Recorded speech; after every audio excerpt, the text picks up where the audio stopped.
Barnaby Jones, a Quinn Martin production, starring Buddy Ebsen, also starring Lee Merriweather, Mark Shera, with guest stars Penny Pizer, Charles Siebert, Dick DeCoit, Patricia Donahue, Christopher Norris. Tonight's episode, Stages of Fear. You had your chance, so why are you waiting around? You knew well in advance my dreams were on a different side of the town. Maybe she's really more like your style. Settle down and retire your heart right now, because baby, Carter, it feels good. It's alive. It's getting there. Oh, don't be so grumpy just because I had to push you into giving Sybil the part. She's come a long way since she joined your class 3 years ago. Maybe. And I've learned never to argue with the lady who owns the theater. You'll see. Friday night's opening is going to be a smash, and you'll be the one that's taking the vows for creating a new star. I'm too much of a good thing.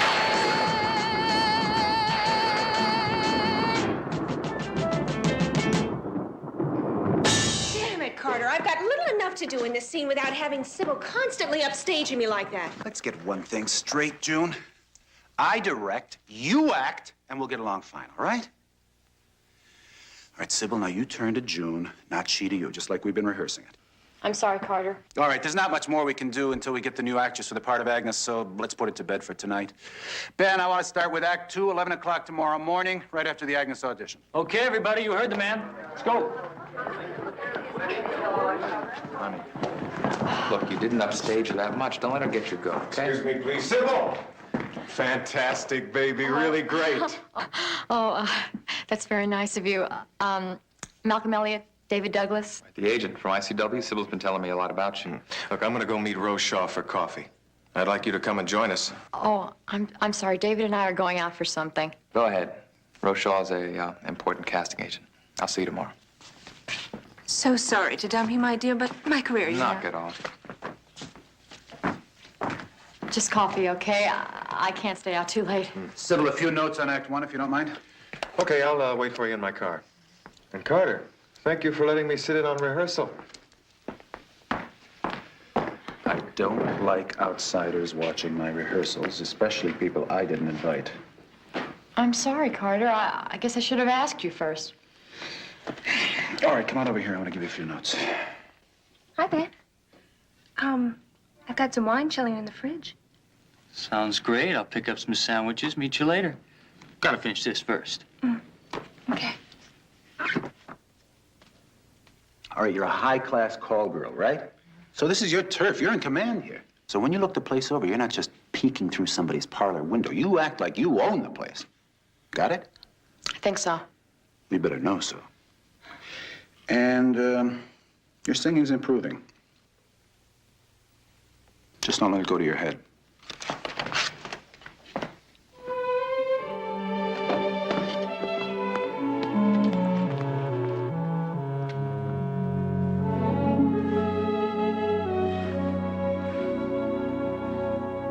Hey!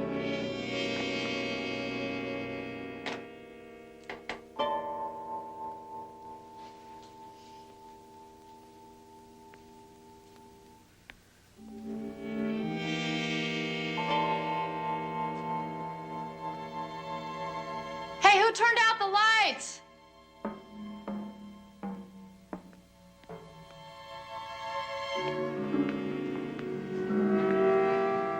Hello?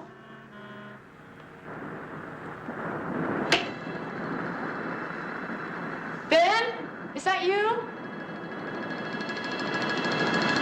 Carter?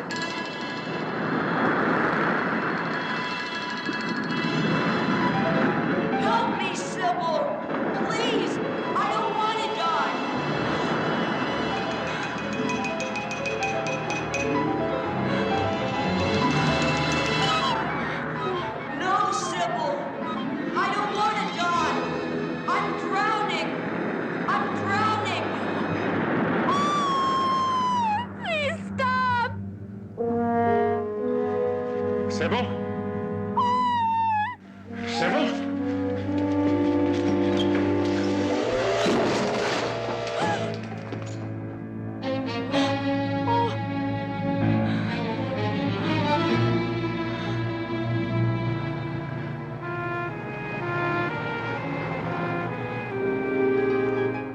These gems alone must be worth a fortune. This burglar had excellent taste. $200,000. Here's the preliminary report from the Sacramento police. Jedediah, looks like you and I be taking a quick trip up to Sacramento tomorrow. Hi, can I help you? Oh, excuse me. For heaven's sakes, Laura! Hello, darling. What are you doing here? I'm so sorry that I know I'm interrupting, but if I could just see you for a minute. Of course, come on in. At last, you fellas get a chance to meet the gal who almost made me the star of the theater. College, of course. My first, last, and only drama coach, Laura Harding. This is Barnaby and J.R. Jones. Very happy to meet you. We've heard a lot about you from Betty. Thank you. Is it true about Betty being as good as she always tells us she is? Oh, she was my star pupil. The defense rests. Well, you two must have a lot to say to each other, so if you'll forgive us, we'll be on our way. No, Mr. Jones, actually, it's you I came to see. Why, Laura, are you in some kind of trouble? Well, not personally, but it's my theater. Well, actually, it's an actress that's in the play that we're about to put on, Sybil Crawford. Well, she thinks that somebody's trying to harm her. What way? Well, a few days ago, apparently somebody broke into Sybil's house. She'd just recently come into a sizable inheritance, and the house was part of it. She told the police that she didn't see the intruder, but the incident, I mean, it nearly scared her half to death. In my experience, that burglars usually try to avoid contact with their victims. Well, after what happened last night, Sybil doesn't think it was a burglar. What happened? After rehearsals, a piece of scenery suddenly falls down from the grid right onto the stage. Just misses Sybil. But it almost killed the young man she was with. Now you think that these two incidents are related? Well, for all I know, Sybil may be blowing it all out of proportion. The thing is that she's got a show to do. And if something else happens to upset her, she may not be fit to go on. Which would be a tragedy for her, but also for the future of my little theater. Yes, well, the thing is that neither Jedediah or I will be available to look into this until we wrap up a burglary case we're working on. It'll be about a week or 10 days. Barnaby, what about me? I mean, I could go over to Laura's theater and check things out, see if it's really necessary to hire a private investigator. Well, that's fine with me. There won't be much for you to do around here anyway until we get back from Sacramento. Great. Come on, Laura, you can fill me in on the way to the theater. Oh, thank you very much, Mr. Jones. J.R. I appreciate the visit, but aren't you supposed to be at rehearsal? Malcolm, when you came back into the theater, are you sure you didn't hear anything? Like a rumbling sound? You going to start that again? And you sure you didn't see a spotlight shining down from the booth? Honey, they said the main electric fuse had blown out. How could there have been a spotlight? I don't know. Sybil, look. I'm counting on you making me a very rich agent after this town gets a load of you on Friday night, so you keep your mind on the play. Stop worrying about me. I'll be out of here in a day or two. I can't help it. The rope holding that piece of scenery up didn't come loose by itself. Well, it was dark. You were frightened. So you bumped into the rope and you accidentally loosened it, that's all. Now, you go. Get back to that theater.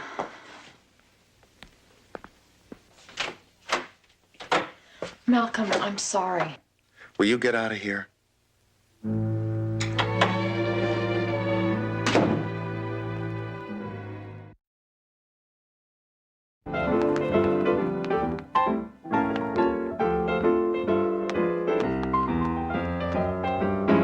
Thank you, Miss Burkhart. You're obviously very talented, but I'm afraid you're just a little too young for the role. Thanks anyway. Very nice. Very nice. Laura, before you go introducing me to anyone, are you sure you want an investigator nosing about upsetting your people when they have a show to put on? Not to worry. I thought about that on the way over. Ben!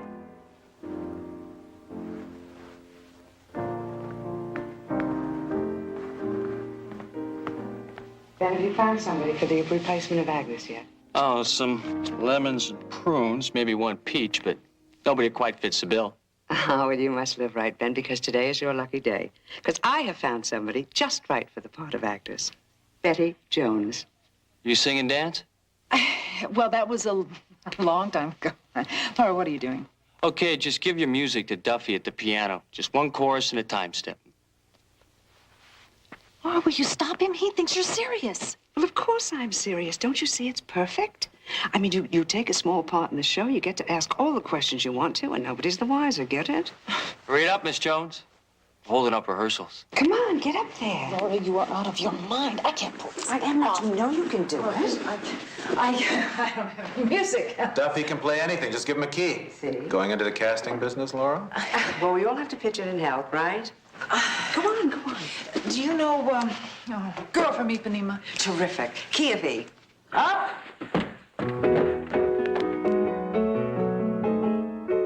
Tall and tan and young and handsome, the boy from Ipanema goes walking, and when he passes, each girl he passes goes, ay, ay.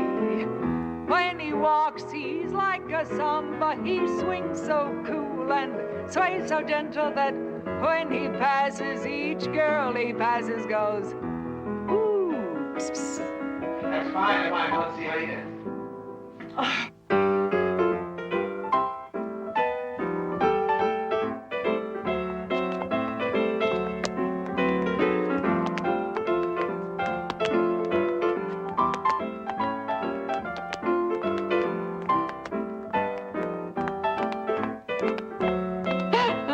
Where'd you find her? Around. Ready to start? Oh, okay, I'm coming. Give me a minute, will you, sis? Got a problem? Ben, every time you call me sis, every time you put on that long face... I tell you what, I'll settle for half of what I need. $200? What'd you lose it on this time? The ball game? The horses? And no lectures, all right? Get the money back, that's a promise. Yeah. Just like you promised to straighten out after I got Carter to give you this job. Some job, I'm nothing more than a gopher. But it could lead to other things, maybe even directing. But you'd rather spend your life gambling, wouldn't you? I'm not asking for anything I don't have coming. I'm always the heavy, aren't I, Ben? Hey, you owe me, Sybil. Hi, Sybil. Oh, hi, Laura. You're looking well. Are you feeling better? Yes, yes. Well, I'd like you to meet my friend, Betty Jones. She might be playing the part of Agnes. Oh, I hope you get it. Good luck. Thanks. From what Laura tells me, you certainly had your share of it. I mean, the starring part of Lydia. I know, I keep pinching myself. Miss Jones? I see Laura's given you a script. All right, you can keep that. We pay equity minimum. Welcome aboard. Oh, well, thank you, Mr. Stone. When Duffy's free, you get together with him and learn the song, all right? All right. All right, everybody, let's get it on. Come on, Betty. I can't wait to show you the wardrobe. You're going to love it. Congratulations. Oh, thank you. All right, let's do it.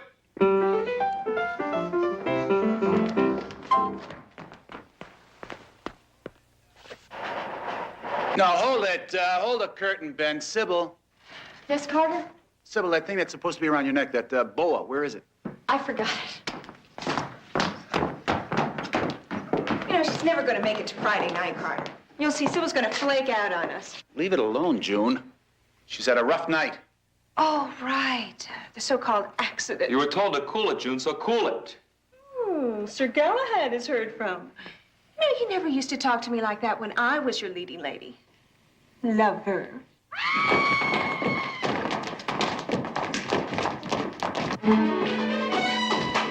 Sybil, what is it? What kind of sick, rotten joke is that? Betty, this specimen of lipstick you brought me from Sybil's dressing room mirror, it's nothing unusual. It's the same type of base used in the manufacture of any number of lipsticks in this country. You track it down, get us nowhere. An eye for an eye, you murderer? And Sybil says she doesn't know what that means? Well, I think she does, but she's holding back for some reason. Well, she's recovered enough to continue with the rehearsals. Anyone staying with her? I believe she's having a romance with her leading man, David Douglas. He took her home. You know, it's too bad we have to fly up to Sacramento tomorrow. Sounds like things are getting a little hairy over at the theater. I'll be all right. Besides, you fellas are just going to be gone for the day. Jedediah is right. There's something funny going on. And if they find out that you're with an investigative agency... Well, hopefully they won't. I've sort of taken care of my cover. Oh? Don't laugh. I got myself a part in the show. You're kidding. What kind of a part? Well, it's not the starring role. But we people in the theater, well, we have to start somewhere. Don't worry, fellas. I'll see that you get house seats opening night.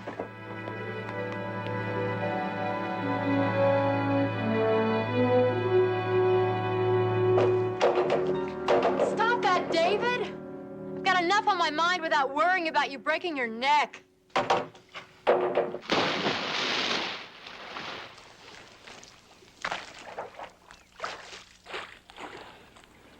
Wasn't that funny, but at least a smile. Come on, are you gonna smile? David, when you get back to the theater, maybe you better tell June she's got what she wants. Come on. No, I mean it. She can have my part. Maybe it's better if I quit the show. Stop that. I'm being serious. If I go on, something terrible's gonna happen. I'm gonna go in there and get dressed. Then I'm gonna take us to rehearsal. And if you give me any more lip, I'm just gonna have to keep on kissing it until you get it right. I know I'm being silly. You wanna be really silly? Depends. If we leave early enough on Saturday, we could get married in Vegas and be back before the 2:30 matinee. David, you know I'm not ready for anything like that. You never get slapped unless you try.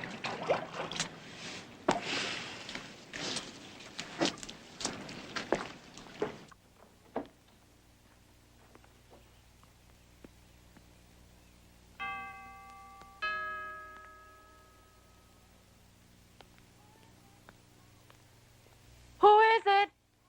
Oh, it's Betty. Betty Jones. Oh. Hi. Hi. I was just passing by on my way to rehearsal, and I thought I'd see if you needed a lift. Oh, that's okay. David's taking me. Ah. Would it be all right if I came in for a moment, Sybil? Sure. Thanks. Actually, I wasn't just passing by. Well, the fact of the matter is, Laura Harding is rather worried about what's been going on, and she asked me to check up on you and see if everything was all right. It's really sweet of her. You know, between Laura and Carter, of course, I feel like I still have my mother and father watching over me. You know, you and I have hardly said more than just hello to each other, but I know you're a nice person. It's, I mean, it's difficult for me to imagine that someone would want to harm you. Maybe so. But innocent people die. All the time. Are you saying someone wants to see you dead? An eye for an eye. What else can that mean? Well, that's just a metaphor. Surely you haven't done something so terrible that someone would want to see you die for it. We gotta go, Sybil. We're gonna be late. I'll get my bag. If you're so interested in who hates Sybil enough to want to hurt her, you ought to talk to Ben. The stage manager? He's her brother, isn't he? Ben Naughton's her half-brother, but he's rotten clear through.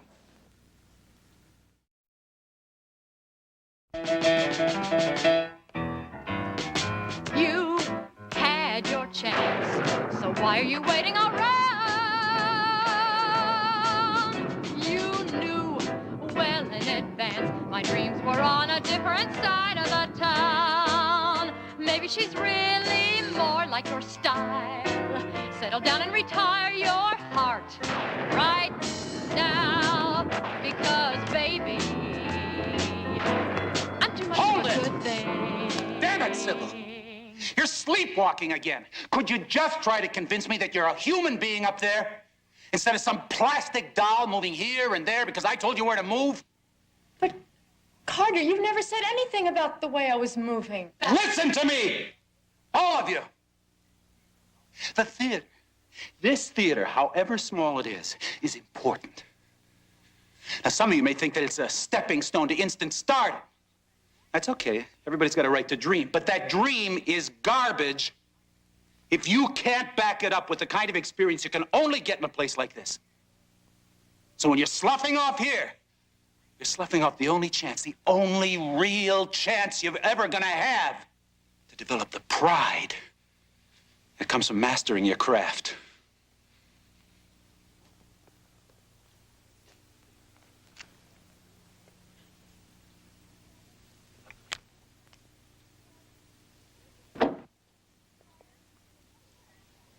Carter, come look what I found. All right, stick around, David. I want to try that before the run-through tonight. I'd like you to meet a thief. What's going on? Carter, going through my things? Come on. Granted, I haven't been in a show for a long time, but when I was, well, it was like being in a big family. If I wanted to borrow some eyeshadow or something, I certainly wasn't called a thief for doing so. That's a lipstick you've taken, not an eyeshadow. Yes, it certainly is, isn't it? And it struck me as being odd. It's blended this way. As if this could have been used to write on Sybil's mirror. You're crazy. Let me see that.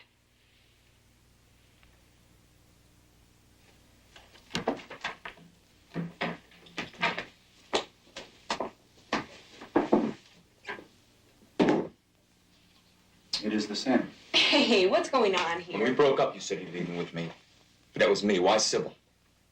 I didn't do it, I swear. Look, it's not even the same kind of lipstick I use. Someone must have put it there.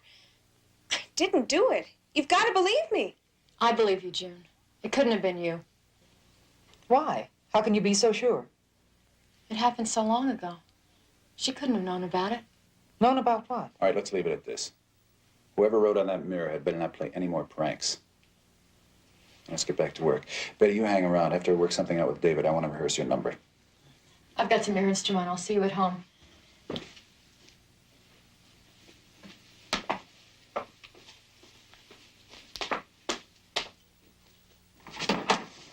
Did you talk to Sybil for me? Yes, I did. I told her not to lend you any more money. Oh, so that's the way it's gonna be, huh, buddy boy? That nice big house, all that loot she inherited. You want it all for yourself. You're sick. You know that? You keep giving Sybil that kind of advice, you're gonna be a lot worse than sick.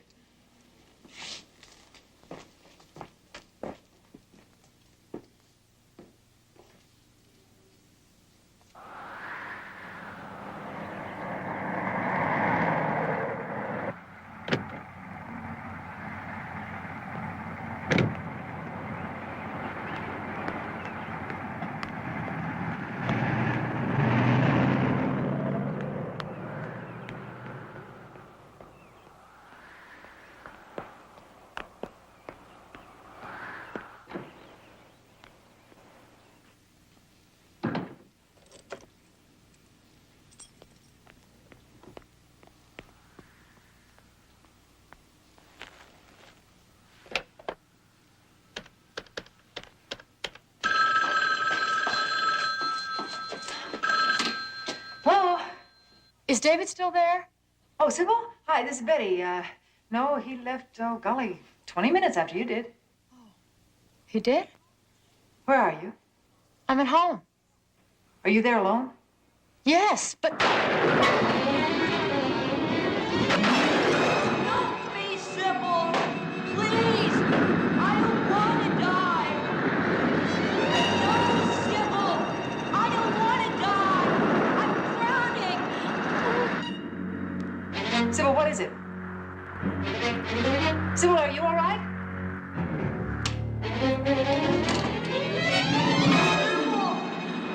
No, Sybil. I don't want to die. Stop. I'm drowning. No. I'm drowning.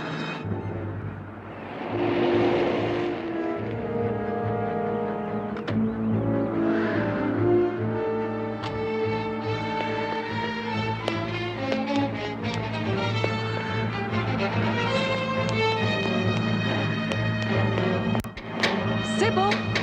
Sybil! Sybil, where are you? Sybil? What happened? What happened? Are you all right?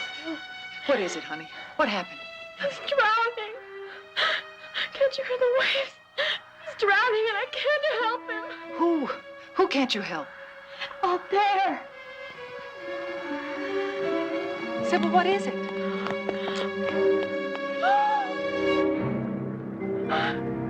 Oh, good Lord, it's David.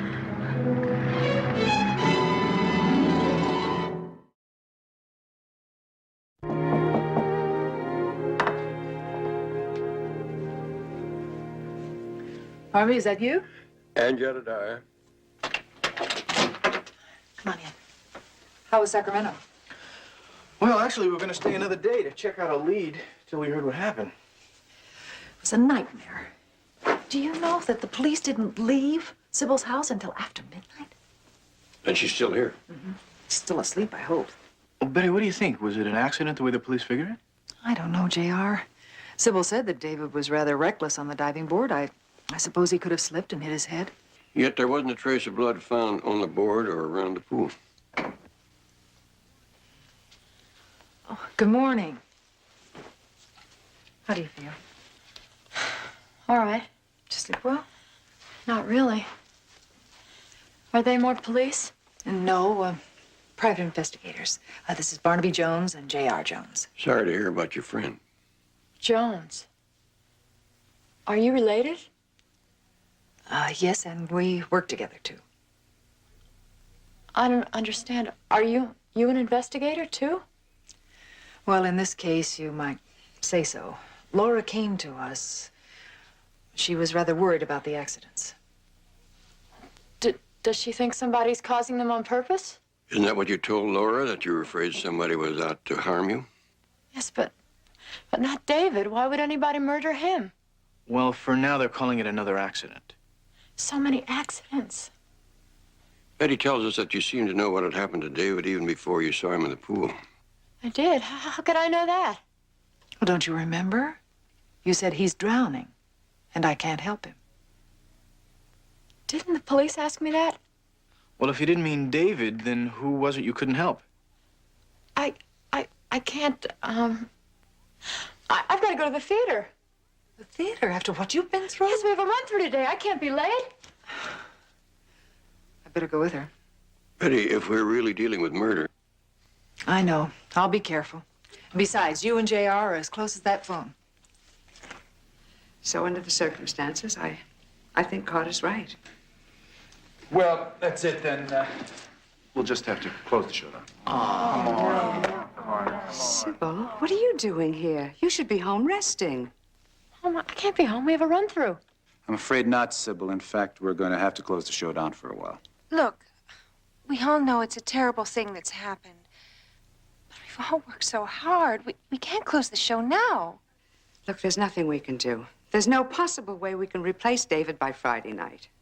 But there's got to be something we can do. There must be. Wait a minute. Why didn't I think of this before? Carter, who knows the part of Matt better than you? You should play it. Oh, that's out of the question. It's a good idea. Please, Carter, do it. Sybil, are you sure you're feeling all right? Please, everything's falling apart. We've got to hold on. Listen, everybody, I'd love to help, but I gave up acting a long time ago. Well, it's not that long ago. I mean, you change a few lines here and there, and everything will be perfect. Come on, Carter, how about it? All right, I'll tell you what I'll do. I'll step in temporarily, but you have to promise, Laura, that you'll be on the phone night and day to every agent in town getting a replacement. Okay? Okay. Okay. Get into your wardrobe. We'll give it a try, but I'm not making any promises. Do it. I knew you. Laura, why do I let... You run in all directions till the day you're finally caught. And though it seldom is perfection when he's there, it never is perfection when he's not. I don't even try to understand a man. I just try to live by who I am. All of those pretty promises that don't come true. Huh. Who can afford to wait around until they do? Don't even try to understand his reasons. Don't even try to understand. Oh, Malcolm, how nice it is to see you on your feet. All right, on one foot at any rate. You just don't know what to believe anymore. If he'd only decide where his heart really was, you could lead him around to that side of the door. I don't expect to change him 'cause I need his special touch. About the stranger. He'd become a stranger. Honey, are you all right? Oh, Malcolm, I'm sorry. I'm so sorry. Take a break, Ben. Yeah, 15 minutes, everybody. You'll be all right. Oh, look, don't. The last thing she needs at a time like this is a pep talk from her agent. Take it easy. All I keep thinking of is him in the water, and I can't help him. You'll be all right. You just rest for a while. Yeah, Betty. It's for you. Thanks. Hello? Betty, Jedediah has pitched in on his own to try to get a line on what Sybil meant about seeing someone drowning. Did he? No, but he came up with a very interesting piece of information. Betty, listen, according to the will that Sybil's father left, the house and a nice chunk of cash all went to her. It's set up in an unbreakable trust until she turns 35. Now, it's not a fortune, but it's enough to give her a comfortable living off the interest. Well, what happens to the trust if something happens to Sybil? Well, if she dies or is declared mentally incompetent, it all goes to her half-brother, Ben. And more interesting than that, it would go to her husband first if she were married at the time. Which could be one reason why David isn't around anymore. Yeah. Well, thanks a lot, fellas. Talk to you later. Bye. Alone, okay? Get it all back. Soon. Along with a mink and a few diamonds and rubies. You promise. I keep my promises. Good. Excuse me, Ken. When the police questioned me about David's death, they said that you told them that you were still in the theater at the time. Well, that's right. Well, I've been thinking about that, and I was the last to leave when Sybil's call came in. I don't know for how long, but you were gone by then. Wasn't exactly keeping a clock on myself. What are you trying to imply? That Ben's lying? I'm just trying to think the way the police might. I mean, if David's death does turn out not to be an accident, they might begin to wonder who would benefit most by having Sybil's potential husband out of the way. Well, everyone can stop wondering. Ben was with me. For how long? All night. We left the theater together. We went back to my place. And we didn't leave till this morning. Satisfied. That's so. There's nothing to worry about. You know, if someone did kill David, I'll tell you who did it. She did. What are you saying? Cool it, June. No. She's just crazy enough to have done it. And it wouldn't be the first time either. You killed someone before. And the same way. Ben told me all about it. That boy you drowned at the beach. Sybil! Oh, Carter, take me home. I want to go home.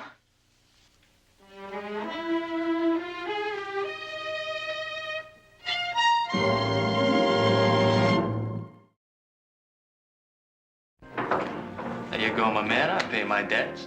If I also lose today's game, I'll cut my throat. Oh, don't tell me you bet on ball games, too. From what I hear, I could never be in your league. Well, sit down. Want a drink? Well, tell me, what makes me so popular all of a sudden? Well, I'd like to find out what June meant when she said that Sybil killed a boy on the beach. What is it with you? I would like to be able to help Sybil, but I can't unless I know something about her. Well, it was a long time ago. Sybil was 15. Her birthday. She and his friend, Tommy, left the party and went for a swim. They were alone on the beach. Tommy drowned. Why did you tell June that it was Sybil's fault? June likes to embellish my stories. I never put it that way. I don't even think Sybil knows herself exactly what happened. At any rate, found her later, wandering alone on the shore. Whatever really happened, she blocked out. Took 3 years and some very expensive shrinks to get her head back together again. Is that how she got started with the acting and singing? Laura Harding said it was some sort of therapy for her. Carter Stone's identity therapy class of acting. Did a pretty good job on it, too. Up to now. I don't know why you put up with me. I really don't. It's simple. Because I love you. Don't get carried away. I love all my students, especially when they're as charming and as pretty as you. And now that we're charter members of our Mutual Admiration Society, what do you want to do about the show? You still want me to turn your part over to June? It's the only thing I can do. Now that Ben has told June about Tommy and June is telling everybody else, don't you see I can't go up on stage and have everybody knowing? Staring at the freak, the murderer. Sybil, please, stop that. But it's all right, isn't it? For me to stay on with you at the school like we said. I need that. Of course. It's all right. I'll call you later.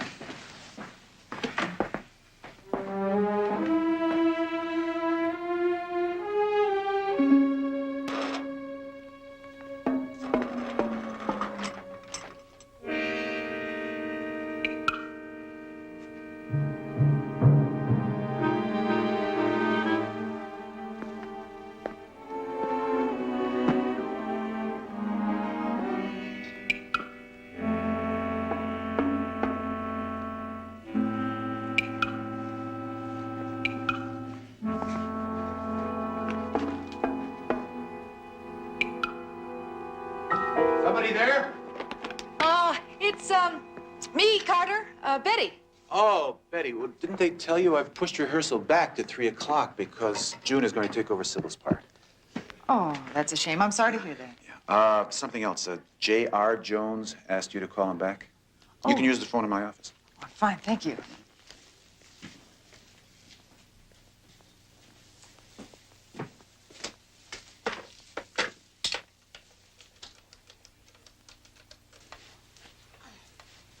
Barnaby Jones Investigations. Hi, J.R. Did you get anything on Ben's alibi? Well, Betty, apparently June was telling the truth. After I dropped Barnaby off at the DA's office, I went to see June's landlady, and she says that Ben was with her at the time David was supposed to have drowned. You mean the landlady saw them together the whole time? Well, I don't think she actually peeked through the keyhole, if that's what you mean, but being a hawk-eyed old biddy, she did see Ben leave the next morning. Well, then conceivably, he could have left at any time and then come back. Yeah, I guess he might have, but what makes you think Ben might be behind all this? Oh, I don't know. Something Sybil said.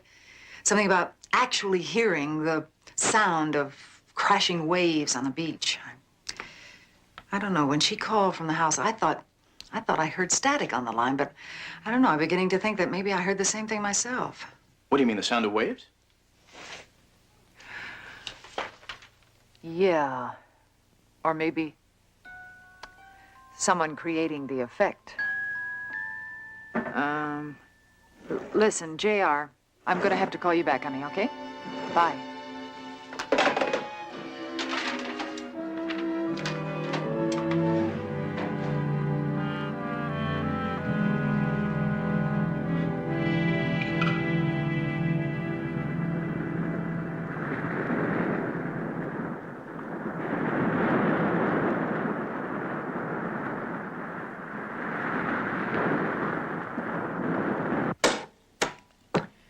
Is that what you heard?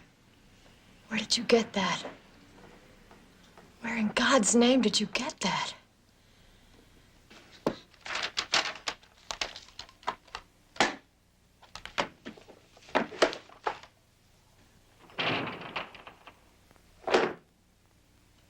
Ben?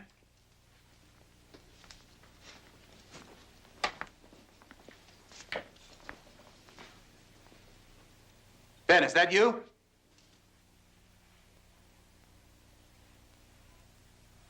Sybil, what are you doing here?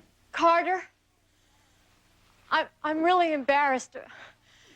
Would you hate me very much if I changed my mind? That's a lady's privilege. About what? About quitting the show. I really do want to play Lydia after all. Oh? Say it's all right. Please say you want me to do it. Yes, of course I do. Oh, Carter. For a while there, I thought, oh, you don't know how happy you've made me. You also have to consider your real happiness. But working with you is my happiness. The play is my happiness. Sybil, shh, listen to me now, listen to me. You're not all that well yet. If you go on Friday night and break down on stage... Then you don't want me to do the show.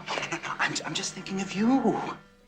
Which is more than that agent of yours is doing. Now, Malcolm made a bad mistake inviting all those important casting people for opening night. If you fall apart on them, they'll never forget it. But that's the chance every performer takes. No, but not yet, Sybil. You're not ready. Why are you so anxious to leave me? Is that what you're afraid of, that I'll leave you? Sybil, you need more time to get your health back. When you said you loved me, you really meant it, didn't you? It wasn't just as a pupil. I thought I hid it pretty well. Why didn't you tell me? Oh, Sybil. What are you lurking around for? Betty, I can't. It's all right, Sybil. What's going on here? What are you two up to? Just trying to get at the truth, Carter. Why anyone would go to such lengths to make Sybil quit the show. Make her quit? Nobody'd do that. You did, didn't you? Because you thought that she'd be discovered and then you'd lose her?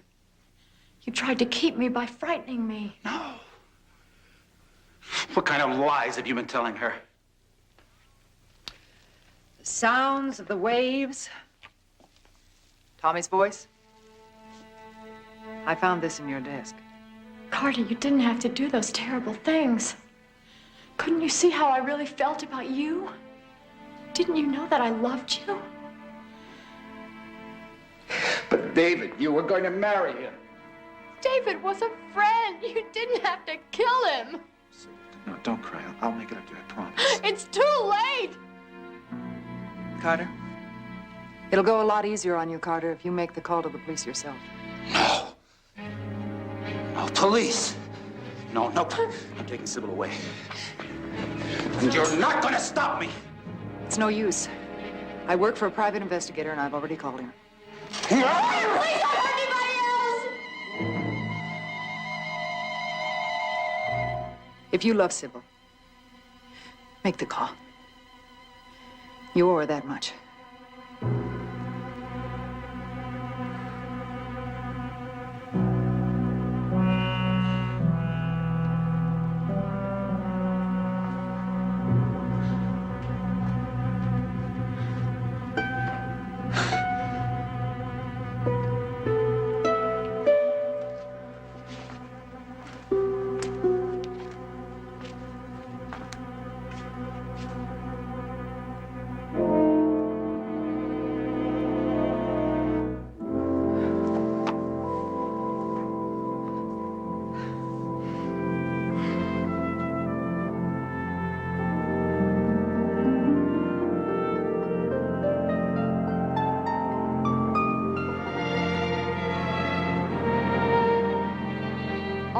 Those times he's changing his mind. You just don't know what to believe anymore. If he'd only decide where his heart really was, you could lead him around to that side of the door. I don't expect to change him 'cause I need his special touch. Though he sometimes plays the stranger, I don't blame him very much. And though it seldom is perfection when he's there, it never is perfection when he's not. It's Boy, just I'll tell you, that kid's a trooper. Just a few days rest, and look at her. Yeah, she's absolutely marvelous. Terrific. What did they say? They said she's marvelous. She's going to be a big star. But Sybil's pretty good, too. About us, and if we never do understand his reasons, simply wouldn't matter much offhand. It's just as hard to try to leave them as it is to try to understand.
Barnaby Jones, starring Buddy Ebsen. Also starring Lee Merriweather, with guest stars Geraldine Brooks, Jerry Hauser, Andrew Parks. Tonight's episode, The Murdering Class.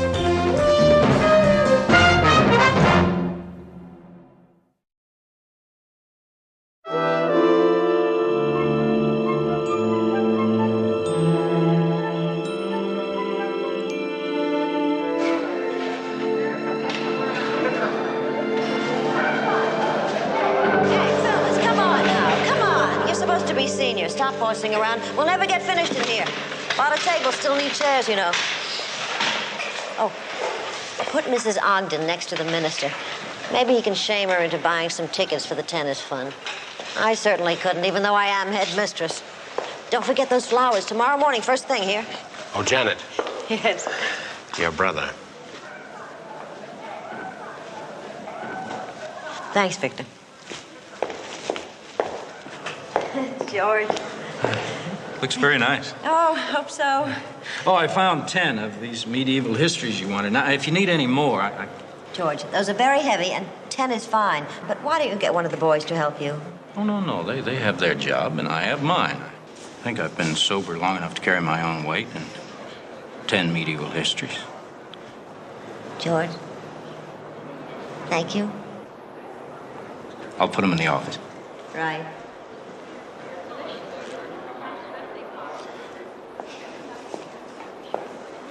Ladies and gentlemen, I think we've done about all we can for tonight. And some of you have some midterm exams to study for. Thank you.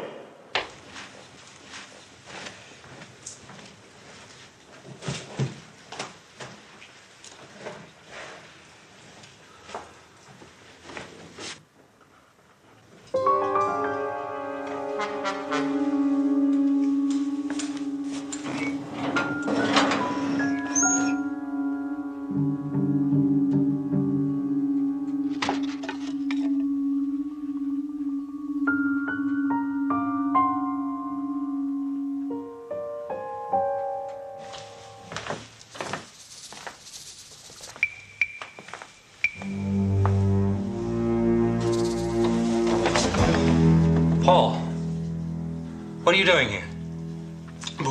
Boy, you gave me a scare, Mr. Enright. What are you doing here, Paul?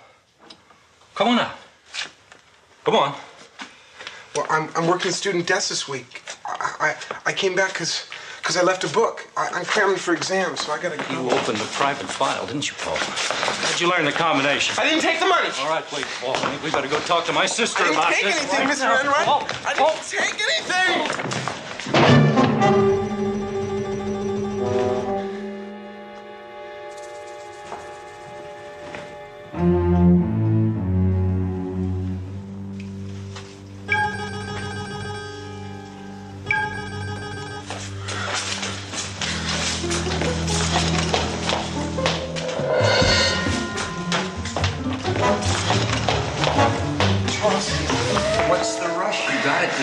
listen, George Enright caught me at it. It's awful. We gotta get help. Haste makes waste, Paul. Now tell me again, without the emotional embellishment. I didn't mean to. Tell me, Paul, what's awful? I think I killed him. You think? Now, if you're ever going to be a newspaper man, always make sure of the facts. Come on. Back to the scene of the crime.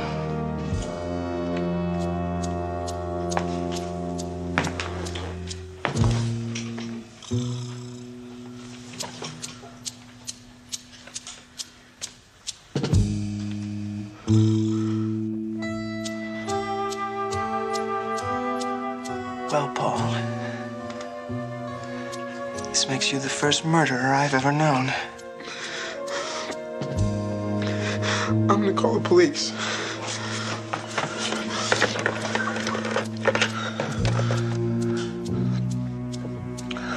Operator?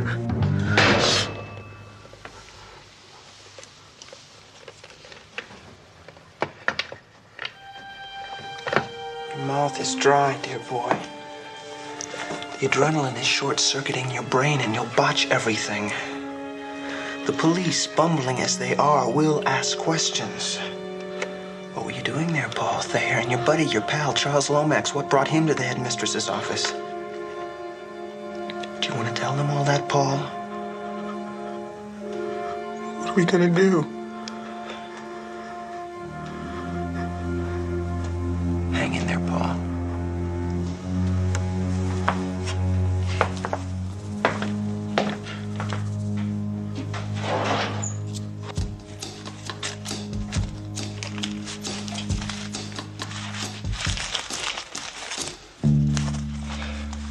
You take the head. I'll take the feet. Come on, Paul, he won't bite you.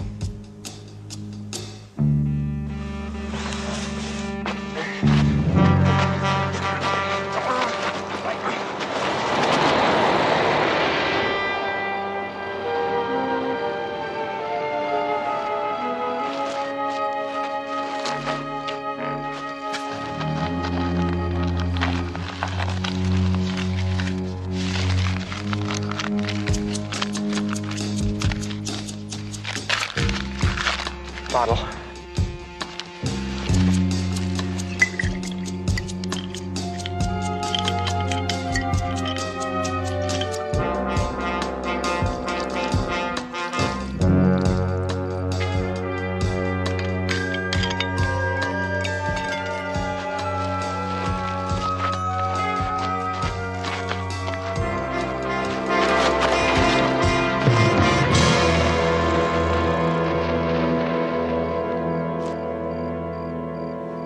Let that be a lesson to you. That's what happens to alcoholics who can't stay away from their booze. They get into all kinds of terrible accidents. Sometimes fatal. And there shall be no night there, and they need no candle, neither light of the sun. For the Lord God giveth them light, and they shall reign forever and ever. And he said unto me, these sayings are faithful and true. And the Lord God of the holy prophet sent his angel to show unto his servants the things which must be true. Behold, I come quickly. Blessed is he that keepeth the sayings of the prophecy of this book. Amen.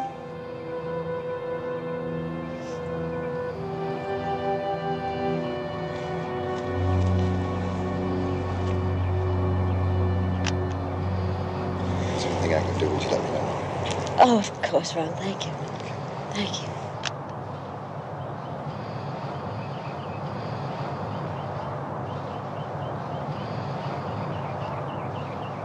Well.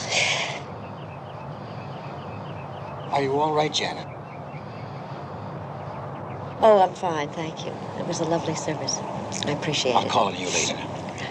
Sure now. Go on, get out of here. I'm fine.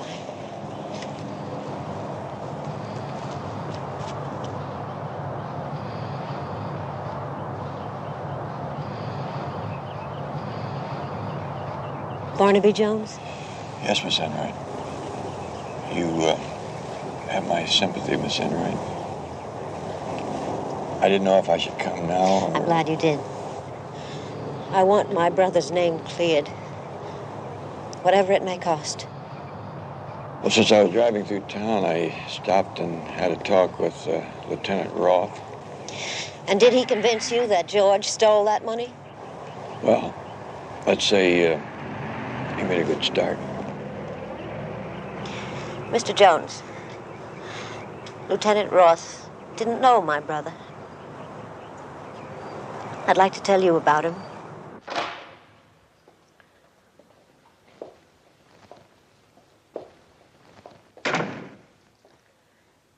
This was George.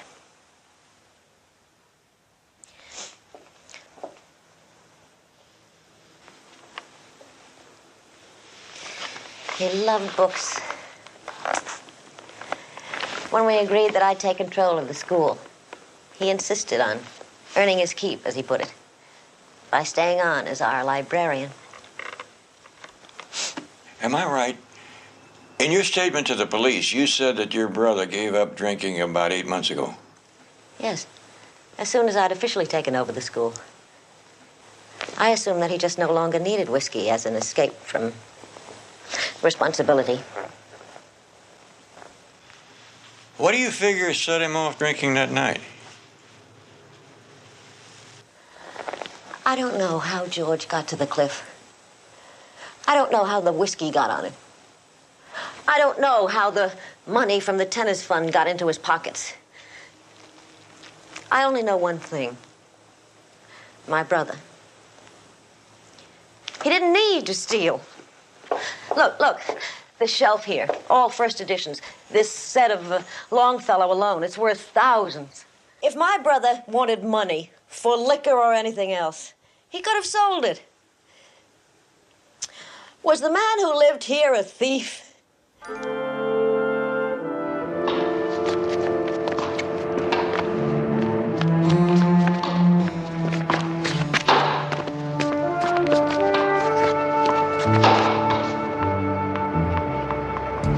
This is called doubles, Lomax. Now in doubles, you let your partner hit the ball when it comes into his side of the court, okay?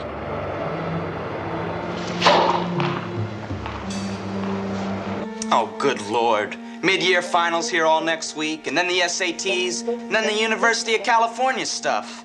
What difference does it make? You're gonna flunk them all anyway. Everything under control, Eddie? Oh? Yeah, no sweat, ma'am.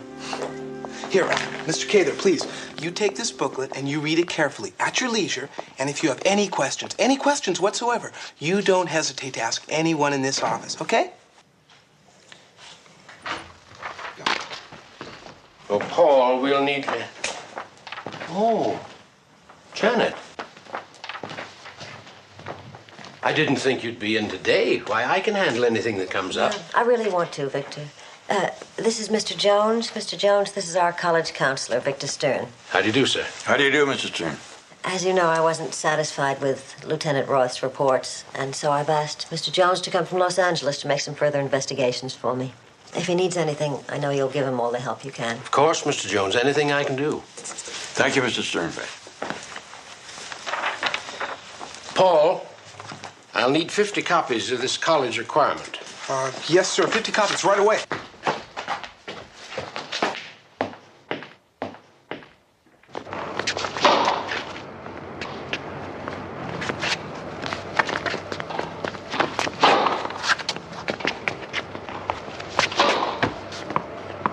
Game, set, match.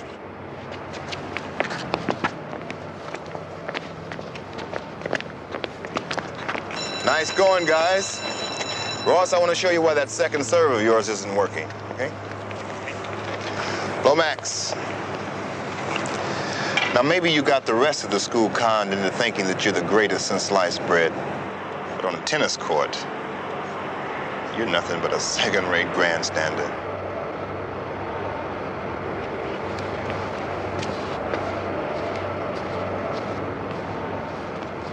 Lucky idiots, we can beat them any 4 out of 5 sets. Yeah, if you let your partner play, Lomax. When I draw a lousy partner, Whitney, I have to try to carry him. Big deal.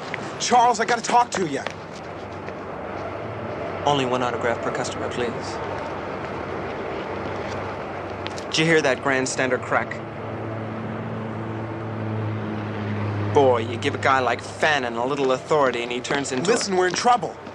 The official verdict was accidental death while intoxicated. Official. Yeah, well, you know that guy who came in late to the cemetery? He's a private detective from L.A. that Enright hired. How do you know? Because I keep my big ears open, that's how. He's up in her office right now going over the whole thing. I'm telling you, he's gonna find out. He won't have time to find out. Not if we handle it right.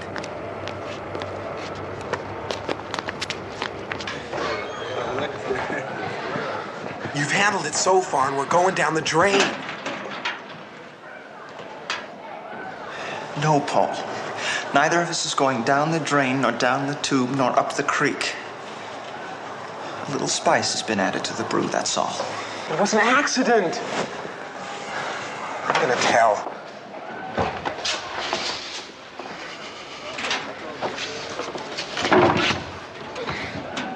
You are not gonna burn yourself, and you are not gonna burn me. Do you understand? What are we gonna do? We have to make sure that our tall, straight, gray-haired private investigator from Lotus Land finds his criminal, don't we? And clears the blot from the Enright escutcheon. But how? We have to throw a little light on the in the woodpile.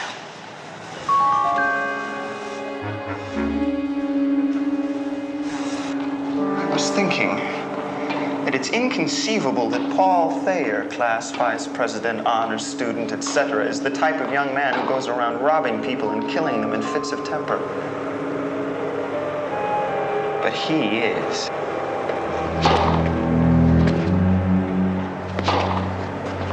Full of psychological hang-ups, understandably uptight about his position.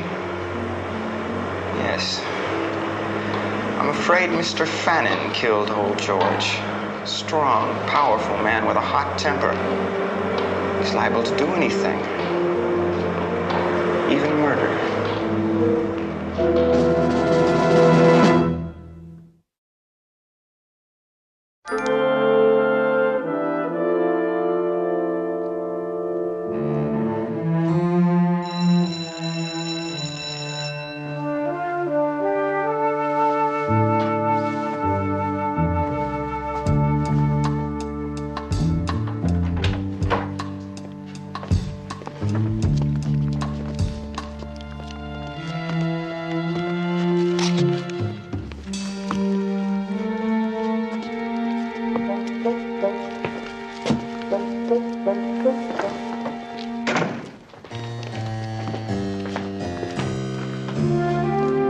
Hello. Mr. Jones. I'm Paul Thayer. This is Charles Lomax. Oh, how do you do? How do you do, sir? Thayer? Lomax. Yeah, I've been reading about you.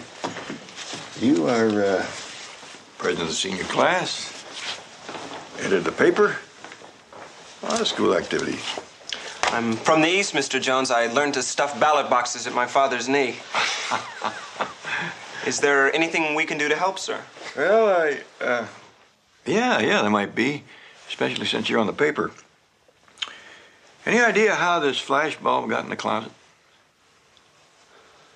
I can't imagine, sir. Why, Paul, this is the size you use. You must have dropped it. Me? How could I have dropped Our layout on George Enright, remember? You took 3 or 4 shots up here.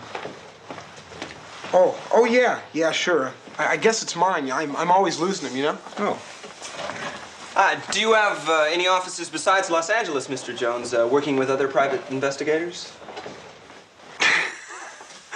You know, that's as good a loaded question as I ever heard. 3 pieces of information at 1 crack. Where did you hear that I was... Well, of course, all good newspaper men know what's going on around them, don't they? You are investigating Mr. Enright's murder, aren't you? The inquest didn't seem to find any reason for assuming murder. Did you discuss your theory with anyone else at the time of the inquest? No. Then I wasn't sure of my ground. But I'm very sure of it now. And there's a lot more than meets the eye in this whole tragic mess, Mr. Jones. A witness talked to Charles. And when I was going back to the dorm from the auditorium, 10:30 or so, I saw somebody go in the administration building. That's where Miss Enright's office is. You know. Recognize him, Willie? Not exactly. It was too far away. A man, definitely. Just a guy. Medium build. Well, it's not very much to go on. I thought of one of those borderline facts, too, but possibly enough to have the verdict questioned. Yeah, well, as I say, that's not very much, but you never know. Well, thank you, gentlemen. Good luck on those exams. Did I do all right? Not bad at all. Bit of the hook, bit of the line, next the sinker. But I don't get it. Why didn't you want me to give him the name? It's been almost a week, you idiot. You can't wait all this time and then up and say, oh, by the way, I forgot to mention it, but I happened to see Ron Fannin, the tennis whiz, up there with old George the night he was totaled. Police are like turkeys in November. Start feeding them a bunch of garbage, they get suspicious. Now, Paul, got your checkbook handy? My checkbook? Write out a check for $100. Payable to the tennis committee fund. Let's see, today's the 17th. Old George died the 14th, dated 2 days before that, the 12th. What's the idea? Just do it, Paul.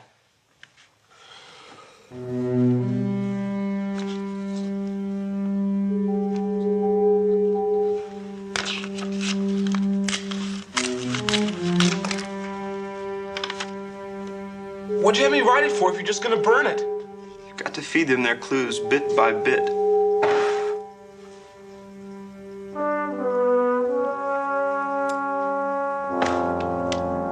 That way they'll swallow it all.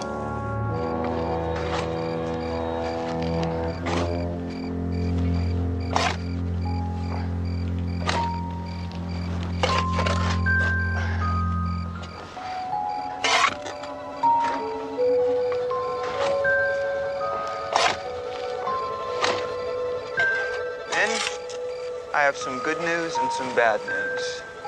First, the good news. You've dug far enough. Now the bad news. Open it.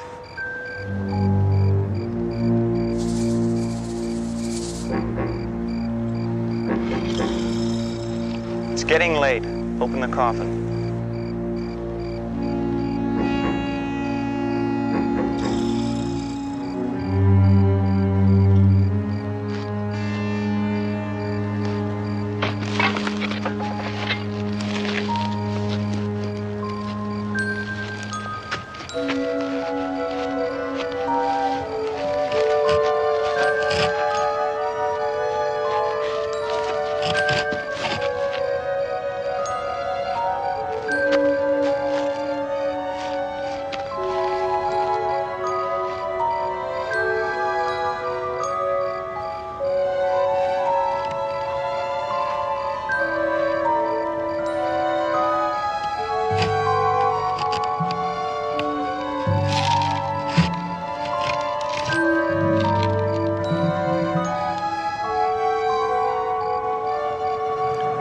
How about that, Paul?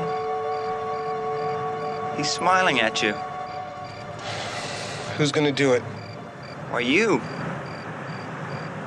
You're responsible for the poor man's demise. It's the least you can do.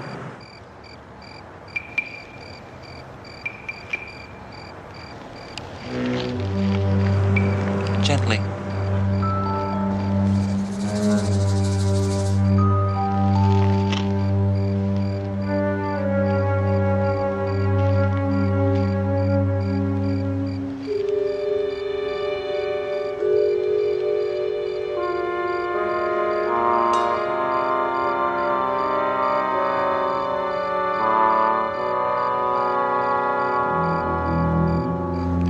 I think we're ready for the final touches. Miss Mr. Fannin himself.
What's all that, Miss Enright? They arrested Ron Fannin for murdering George. What? Lieutenant Roth said that George must have surprised him while I was trying to break into the cabinet. He killed George. Then he tried to make it look like an accident. That's a mighty far cry from their first verdict. That first verdict was death while intoxicated. George couldn't have been drunk.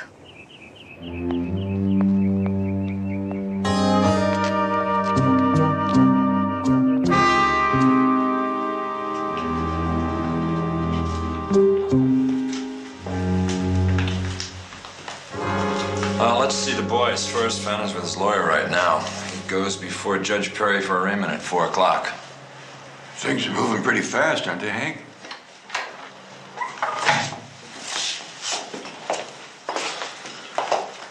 Hello, Mr. Jones. They bringing you in on this officially?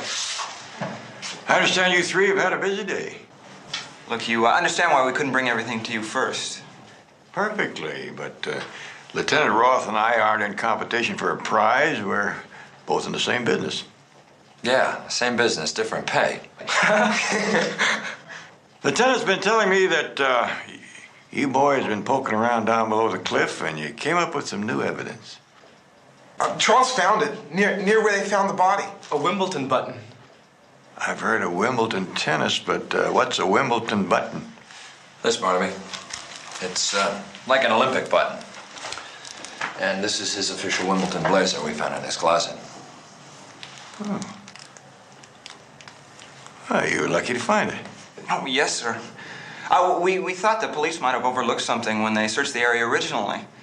And we all know how understaffed this office is, so... So, with the button, plus what Grant here told us, I got a search warrant and it paid off. Made out by Paul Thayer to the Tennis Committee Fund. We found it in a pile of ashes in Fannin's fireplace. I thought all the loot was on Enright. Well, when Fannin suddenly found himself mixed up in a murder, he planted everything on Enright to make it look like an accident. He overlooked that and burned it when he got home. Well, pretty dumb not to have made sure it burned completely. Well, maybe, but I'm not about to look a gift horse in the mouth, Barnaby. Especially if he's dumb enough to leave the murder weapon around. A weapon? Well, Hank, looks like you got this whole thing wrapped up. Fannin's cellar. These hairs were stuck in a switch. They were caught there after he caved in Enright's skull, after Enright caught him stealing. The medical examiner confirmed, of course. They checked against those from the autopsy. The victim's hair, definitely. Well, looks like I've only got one question to ask you all. When is the hanging? Well, I don't need a private eye. I need a lawyer. I'm not looking for a fee, Mr. Fannin. I have permission to talk to you if you want to talk to me. How about it? You can't help me a bit. Somebody's got me in a box and they want to keep me here. No, I don't want to talk to you, Jones. Now, damn it, would you leave me alone? I know you're mad, Mr. Fannin. I don't blame you. I just don't believe you're as stupid as Lieutenant Roth must think you are. The case they got against you is pretty convincing. If people want to believe you pulled a dozen dumb moves in the space of an hour.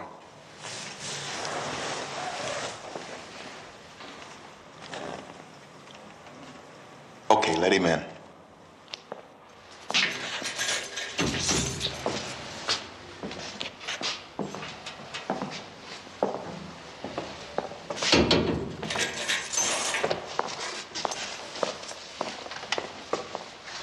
Now, what's in all this for you? Well, I got myself right in the middle of something I sure didn't expect. All of a sudden, funny questions started getting funny answers. I don't know quite how to explain this to you, but there's something sticking way inside of me here. I don't know if that's my craw or my gullet or what, but anyway, there's something sticking in there, and I want to get it unstuck, that's all. Yeah, well, I got a belly full of my own, too. Well, let's start spitting them out. Do you know what Roth is counting on, all of it?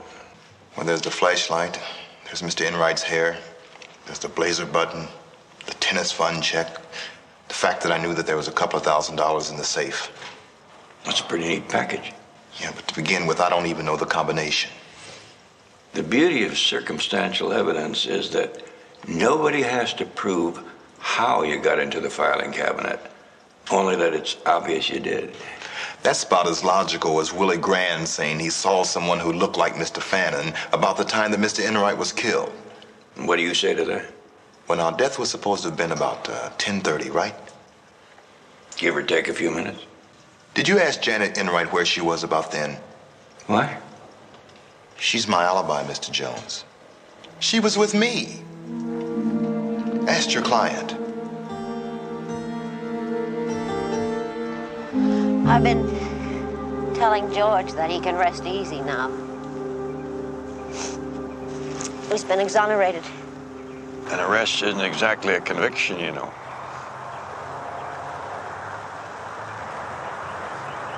Mr. Fannin tells me that when you left the auditorium that night, you and he talked about the tournament until he left you at your door. That's true. And you left a little after 10 o'clock. Yeah, I think so. Well, it's about 15 minutes from the auditorium to Wyndham House. I walked it today. And another 15 minutes back to the administration building. Let's say a few minutes for talk. That's about 45 minutes, right? Mr. Jones, the authorities have gone into all of this. They have proof of what Mr. Fannin did. It's not proof if Mr. Fannin couldn't be there. Now, I'm practically convinced that he couldn't have taken you to your door, gotten back to your offices, gotten up and struggled with your brother, and had death occur at the time the coroner said it did. I'm sorry, but it's really out of my hands. And I must go. Miss Enright, very little honor will accrue to your brother's name if it's done at the expense of an innocent man. Of course not. But how can anyone be sure of how long we were talking, or of how fast we walked? You brought up time and the clock. No one has suggested that Mr. Fannin, who is an athlete, might well have run back across campus. If you run to a place you intend to rob, witnesses are inclined to remember it. Mr. Jones, you and I, we both believe in logic. Yes, Miss Enright, that we do. All right. What motive could there have been for this crime, except money? Ron Fannin was in my office trying to steal $2,000. Now, it was money that he knew was there because he had given it to me. There is no other motive. And now you must excuse me. I have a million things to do.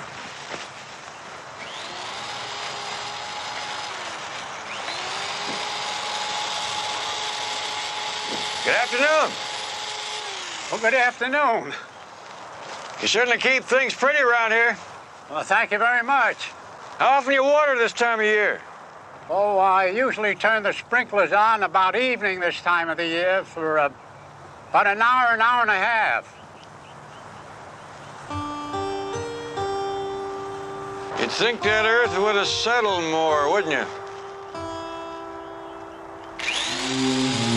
I know that some of you are not going to be happy with these exam schedules, but I've done the fairest I can. Some of you will have 2 finals in 1 day. It can't be helped. Yes, boy.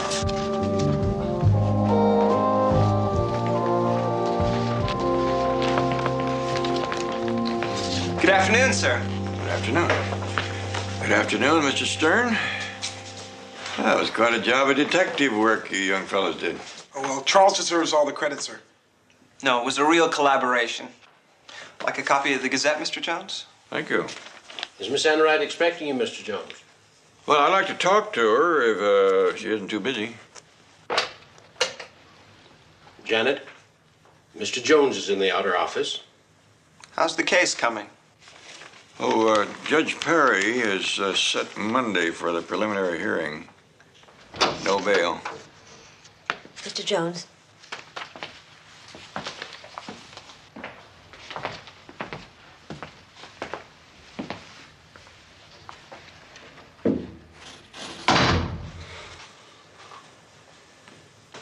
Miss Enright, I've been thinking what you said about a motive. Now, what if there was something else inside that filing cabinet that somebody wanted more than money? Here is a check for your services. I think you will find it more than satisfactory. Well, I'll be glad to take it when I feel that I've followed through. But right now, if you don't mind, I'd like to have one more look at what's inside that cabinet and a chance to ask a few more questions. I'm afraid I'll have to say no. Our school has had more than its share of scandal. I see no point in raking around a problem that the police have already solved. At least to my satisfaction. To put it bluntly, your services are no longer required.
I feel just like a conspirator, and I can't say I like it.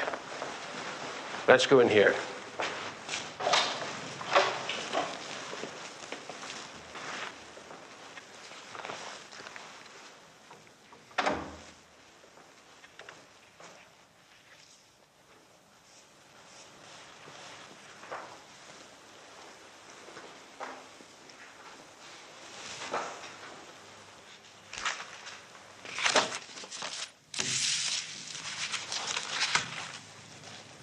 Yep, we're the same.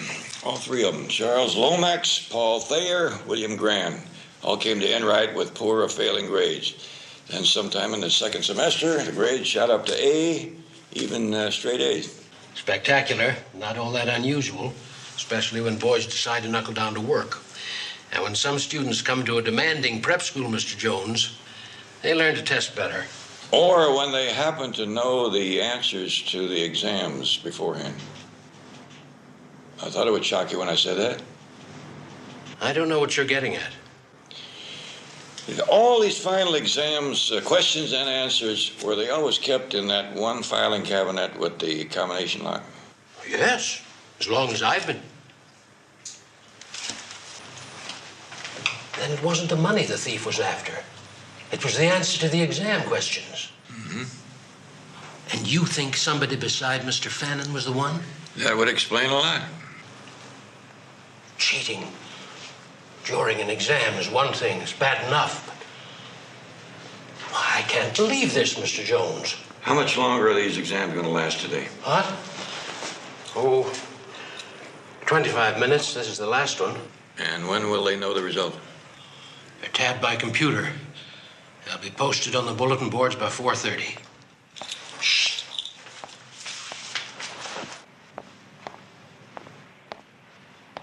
Mr. Jones, come here.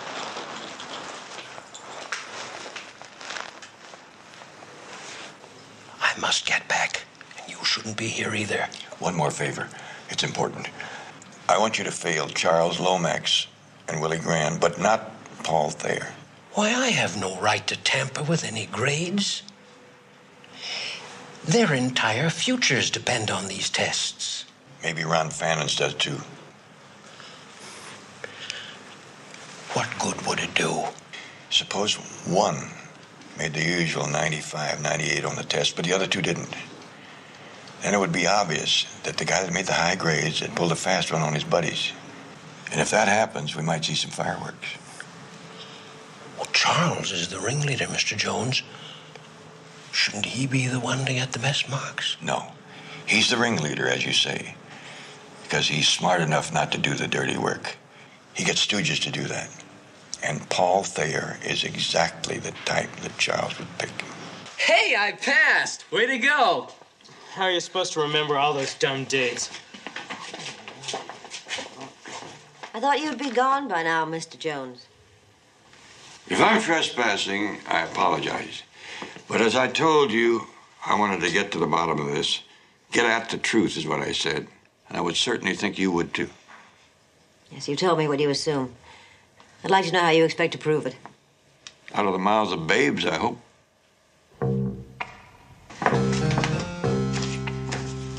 Victor, I'd like to see you for a minute.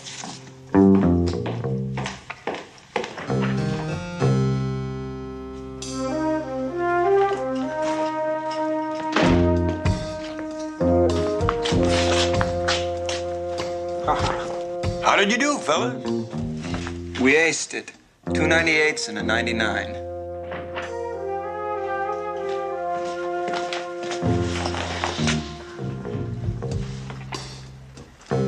Very fair test, Mr. Stern.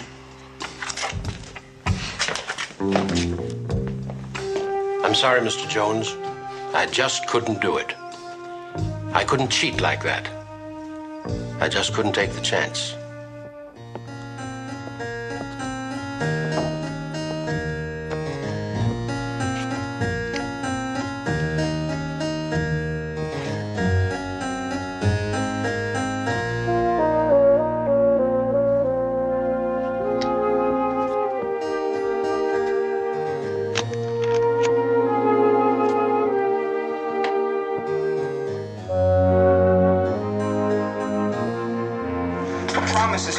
Willie. Yeah, no kidding. Hey, you know, with finals like these, we can get in any college we want. We gonna make it Stanford? I was promised a smashing Italian convertible, and I certainly can't ride around with the top down all year at Harvard.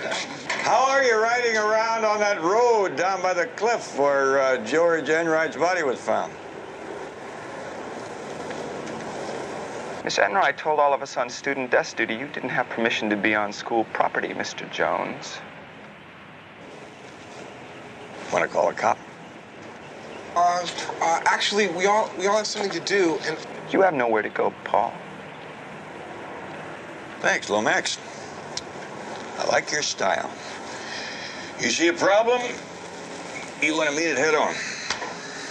You know, I love the old philosopher, aw shucks bit you use on people, Jones. But why don't we get down to the nitty-gritty? Suits me fine, except that this doesn't exactly concern you that personally, Lomax. I wanted to talk to Thayer here, but you can go if you want. No! I mean, well, why not? You're all for one, one for all anyway, aren't you? This is just yours, Paul, and I don't see how anyone else could even know about it. It's a photostatic copy of your check that was found in Fannon's fireplace, with numbered 1007. written on the 12th. That's 2 days before Mr. Enright died. I can't figure how come 3 days later, on the 15th, you wrote 2 checks, one numbered 1006 and one 1005. Earlier numbers. Something fishy about the date. Well, it could happen. I mean, if I wrote it out of order, it could happen. But you didn't write them out of order, did you, Paul? You dated it 3 days before you wrote it, didn't you? Yes. His bank wouldn't give out that kind of information.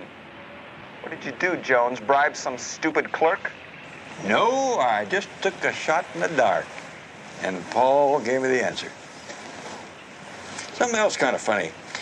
This Gazette you gave me the other day. What about it? Well, Paul, this picture you took of the people at the funeral, take a look at it. Seem a little unusual to you? Particularly Fannin. No. Well, it's kind of small, so I made an enlargement. See, all the buttons are on the Wimbledon jacket. How do you figure? Let me see that. No, Paul, you tell me. How could all the buttons be on the jacket when one of them was lost 3 days ago at the cliff? Fannin simply sewed on a new button. After the murder. And tore it off days later when the police searched his apartment? Does that seem right, Paul? He sewed it on badly, I suppose. Look, I really got to call my family. I promise. I will wait, Willie. Now, about George Enright's coffin.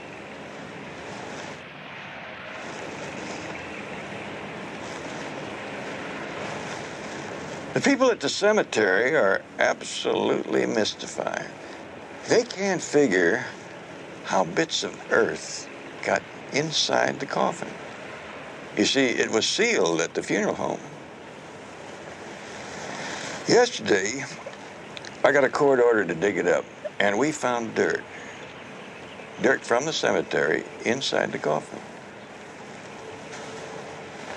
So somebody must have opened it, right? Opened it after the burial. How could anybody do that? Have you got any ideas, Paul? I don't know. Come on, tell us what really happened, Paul. Please, Mr. Jones was an accident that night. Keep your mouth shut, you stupid idiot. Please, you got to believe me. I didn't mean to kill him. It was an accident. I told you we should call the police. I told you should have let me. I'll do that for you now, Paul.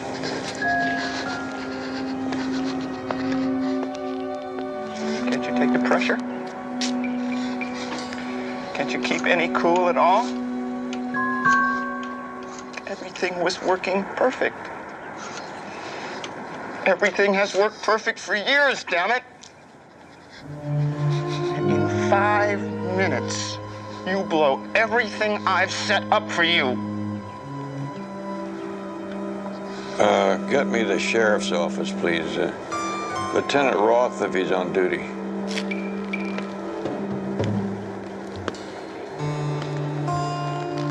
Yeah, me. Damn it, me. They'd be nowhere without me. You know who figured out how to get those examinations? I did. 3 years ago.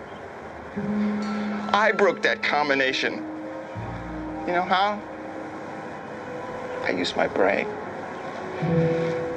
I figured it out. You know, I knew that it'd have to be something simple. Something right in front of everyone's nose. Janet Enright's birthday. June 18th, 1932. 6/18/1932. She's not 38 like she tells everyone. She's 40 years old. Born in 1932. 6/18/1932. And you ruined Everything.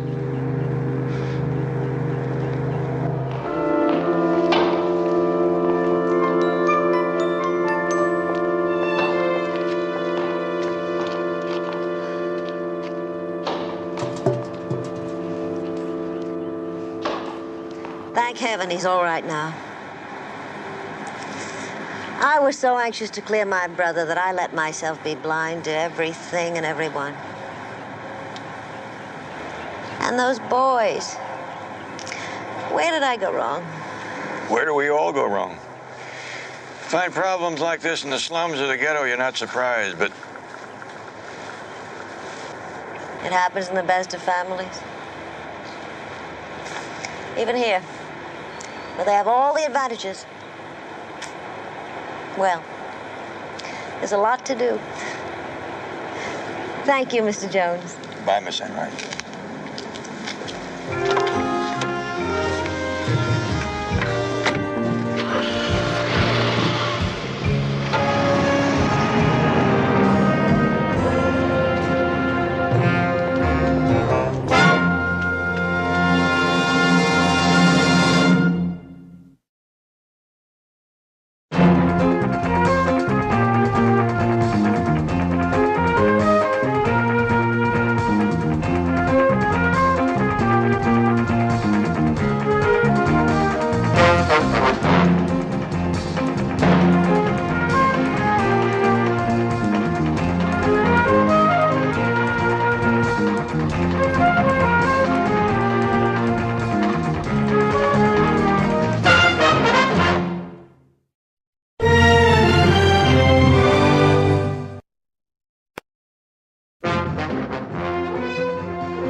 Barnaby Jones, starring Buddy Ebsen, also starring Lee Merriweather, with guest stars Shirley Knight, Jane Elliott, Quinn Redeker, Joshua Bryant. Tonight's episode, Fantasy of Fear.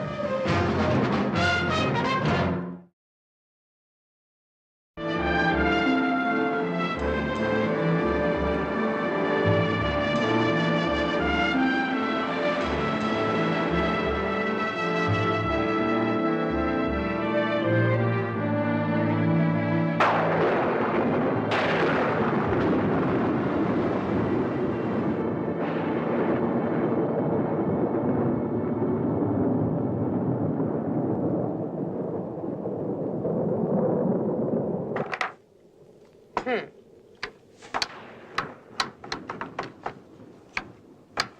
hate storms when I'm alone. Well, thanks a lot. You know what I mean. I wish Vincent were home. Oh, look, why don't we call it a game? Your heart's not in it. It's like taking candy from a baby. Oh, I'm sorry. You know me. I only open my mouth to change feet. It's all right. I'm going to have to learn to live with thunderstorms, words that hurt. Don't start to brood, Kay. Won't bring Sandy back, and we don't want you sent away again. It'll take some time. Time's up. We all gave you a year with those high-priced shrinks. Now it's time you rejoined the human race, my friend. I'm trying, Anne. Kay, you've got everything. You have enough money to carpet the ocean from here to Hawaii. You have a beautiful man who loves you. All right, you're a rotten backgammon player, but you're a wonderful neighbor, and those are very hard to come by. So shape up and stick around. I'm still here. Look, you want to spend the night at my house? I'm dying to know if I snore. No, I'm going to call Vincent, say goodnight, and then I'm going to bed. Okay. And I would offer to help you clean up, but you're the only person I know who can afford disposable Dresden. Do you want a flashlight? It's so dark. My dear, when you have walked home from as many blind dates as I have, night and dark are the safest places there are. Good night.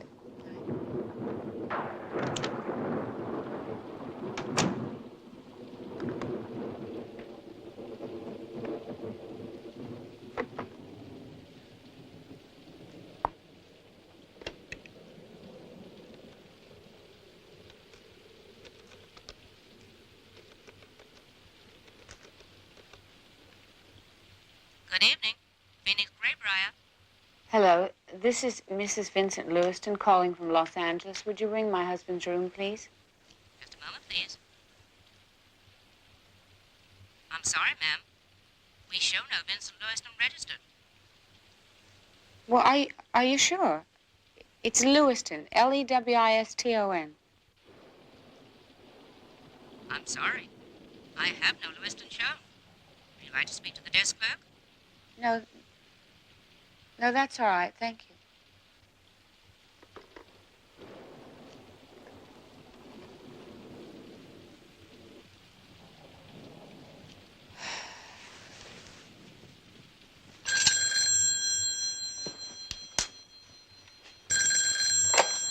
Hello? Mommy? Who's this? Mommy, is that you, Mommy? I'm afraid you have the wrong number. I only had one dime left. Mommy said to call when I get out of the show. I don't have any more money. Don't cry. Please, don't cry. Where are you? The Colony Theater. Now I've got to walk home in the dark. No, dear, don't do that. Just give me your number, and I'll call your mother for you. Hello? Did you hear? Hello?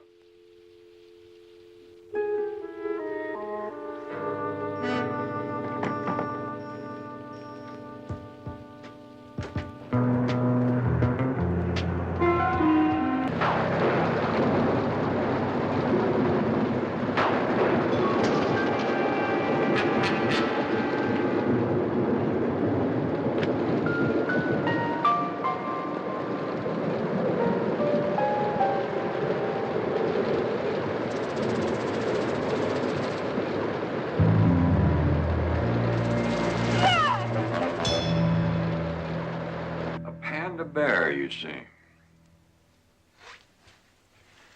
How long was it before you went back to the car?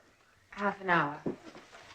Maybe longer. I'd remembered I'd left the lights on in the car, but the panda bear was gone. Could the panda bear have been stored somewhere where neighborhood kids might have found it and dragged it out to play with it? No.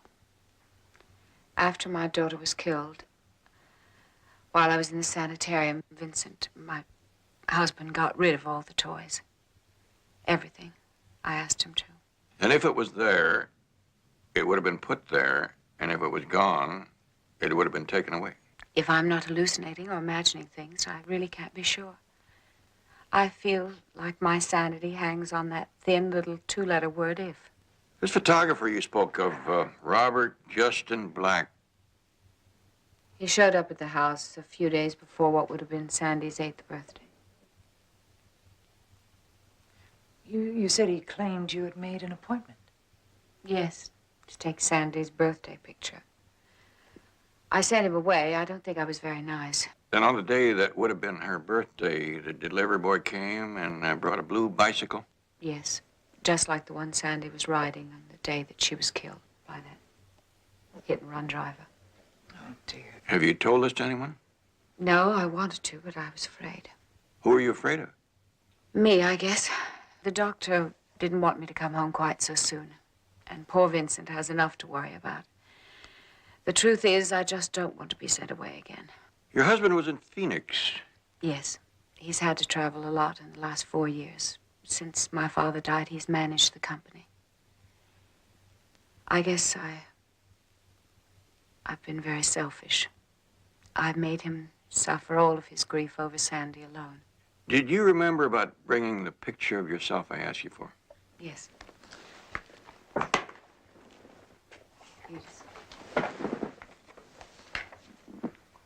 My husband will be home, I should be there. Oh, why don't you go? And just remember that you left all your troubles here. I'll try. Thank you, Mr. Jones.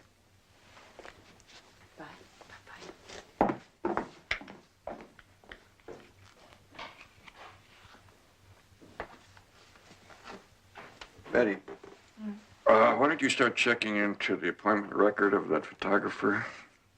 I'll see what I can do about clearing up this bicycle business. Do you think it really happened? I mean, the way she told it. Well, I'm certain of one thing. She believes it did.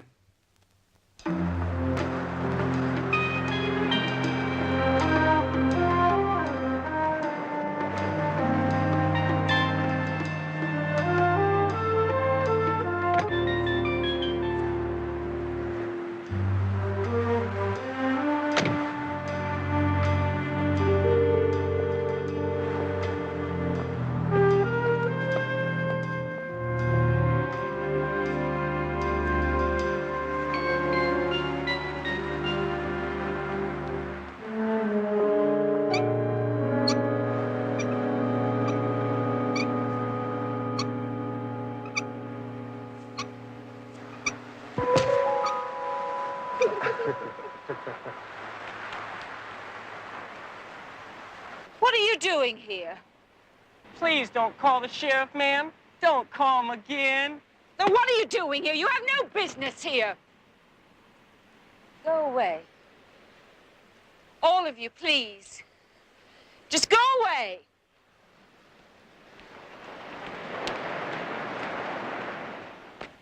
Hey! Hello. Vincent. What's going on? So glad you're back. Oh, it's those kids. I wish they'd find some other stretch of beach to find themselves on. Honey, kids are going to be kids. If you're going to let them bother you, they're going to make a whole career out of it. How's everything else, all right? Fine. Good. Heard you had some rain last night. I tried to call you at your hotel. They said you weren't registered. Oh, how do you like that? Wonder how many other calls I missed. Some mix-up, I guess. Hey, I tell you what. I'll get changed and get out of my corporate tie, and we'll go for a walk on the beach.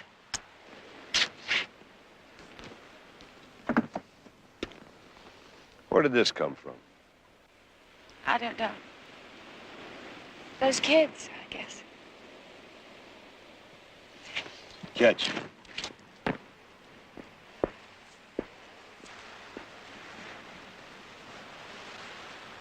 A bicycle just like this one. Well, that's not what I said. I said this is the bike. Yeah, I know you did. I just wanted to be sure you remembered exactly. Oh, I remember exactly. I had to call all over town to get a blue one. It had to be blue, she said. Why did she want a blue one? Well, she said that her daughter, Sandy, had to have a blue one. When I was a kid, color didn't mean anything, as long as it had two wheels. What's this all about, anyway, Mr. Jones, Barnaby Jones. Well, I think somebody's trying to play a practical joke on some friends of mine. I just want to be sure. Did this lady... Mrs. Lewis. I got her address right here on the delivery slip. She said to deliver it and that her husband would pay us when we got there, COD. That's not the way it worked out. Some people. I mean, I sent Eddie with our truck way out to Culver City to get it, right? And then he made a special trip way out to Malibu. And when he gets there, she jumps all over him, accuses him of playing some kind of a sick joke on her, and demands that he return it. And there it sits. Well, I think I can explain part of it. This lady ever been in the shop? It's a practical joke, all right. And it's still on me. Yeah, that's her, Mrs. Lewiston. You say this lady's a friend of yours, mister? Well, you better see that she gets help. Because she's just plain crazy.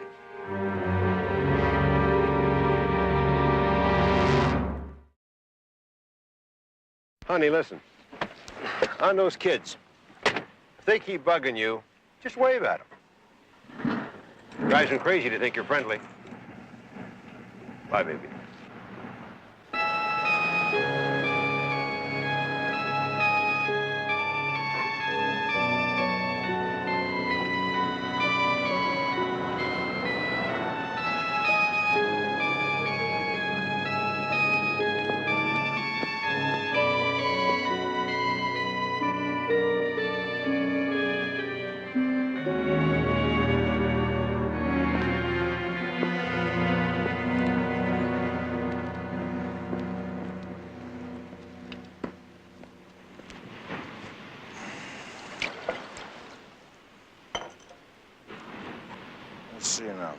Did I or didn't I?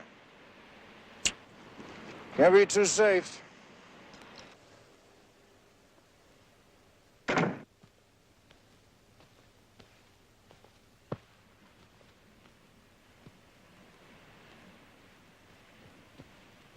Dan?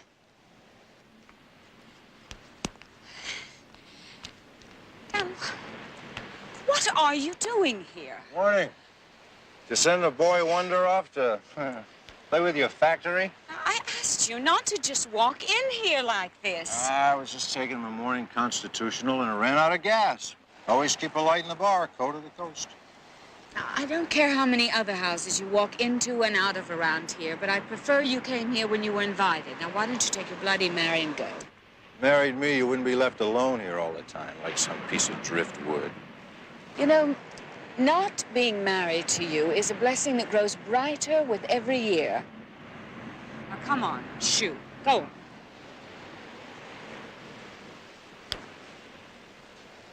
You didn't used to talk like that. Not back in school.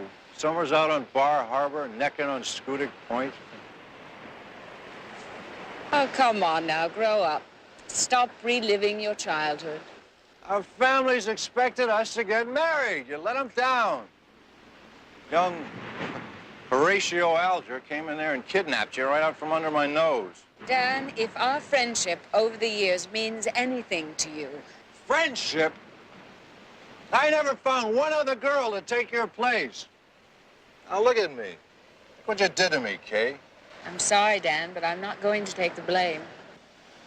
I'll settle for just a little warm understanding. For old time's sake. Now, stop. Now, stop it. I said stop. Oh, I'm sorry. I knocked, but the front door is a little far from the ringside. Mr. Parker was just leaving. Yes, yes, he was. Yes, indeed. You win round one. I want to thank you for your hostility. Have a good day, sir.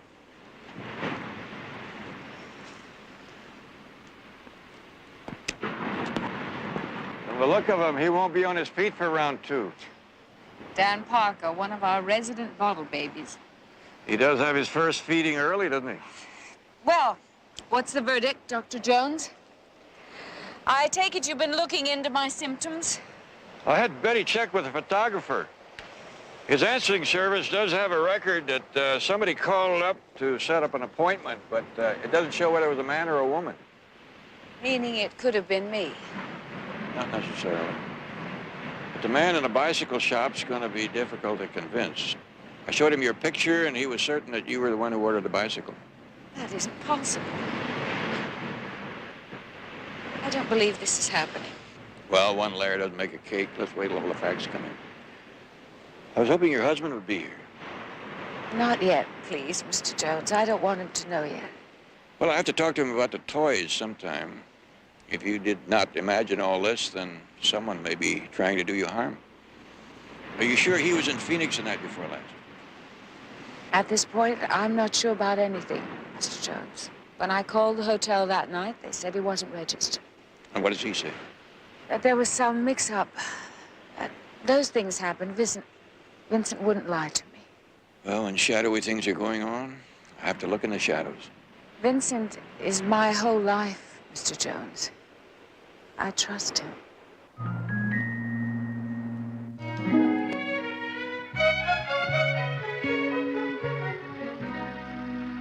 Cut. All right, set up this packet shot. That was fine, Doreen.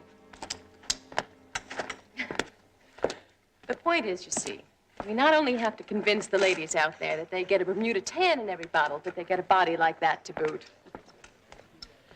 I'm sorry to interrupt your work. Oh, interrupt me at work, but never at play. What's on your mind? I don't quite know how to ask this. Try putting it in the form of a question. And you're probably my oldest and my dearest friend. Well, that's very flattering to me, but it doesn't speak very highly for you. Did you and Vincent have a row? No, nothing like that. Too bad. I was ready to take his side. And I was away a long time. Well, I guess when they put you in a room with no knob on your side of the door, it seems like a long time. Long enough, maybe, for Vincent to get interested in someone else. Vincent? I'll tell you what you're talking about. I'm a very close neighbor with two all-seeing eyes separated by a very nosy nose. And you want to know if I saw any fun and frolic going on at your house with strange females while you were in the shrink tank. Am I right? You have such a warm, compassionate way of putting things, Anne. Well, you don't need warmth or compassion. You need a good spanking. Maybe. Look, Kay. All men are dogs. But Vincent is strictly a one-woman dog, believe me. I tried to seduce him a couple of times myself, once with a chocolate layer cake, and the other time with my noodle casserole, and those are my two best shots. And all he talked about were you and business. And I think you had it over business at least 2 to 1. Well, I just thought That's your problem. You imagine things. Ready to go, Miss Danvers. Oh, look, I've got to go before Miss Suntan fries herself underneath those lights. Thanks, you're a treasure. You really are. Oh, don't tell me. Tell Long John Silver in case he's still looking for treasure. Thanks. I said no. Now let me go. Well, Mr. Parker, doesn't seem to be your day for girls. Well, the day's young. I shall cast my net elsewhere. Sit down. Join me in a touch of social anesthetic. Thank you, but the sea air is intoxicating enough for me. Hemingway daiquiri. Rum over ice with just a breath of lime. It's like they're cheating you on the line. An acute observation, Mr. Jones, Barnaby Jones.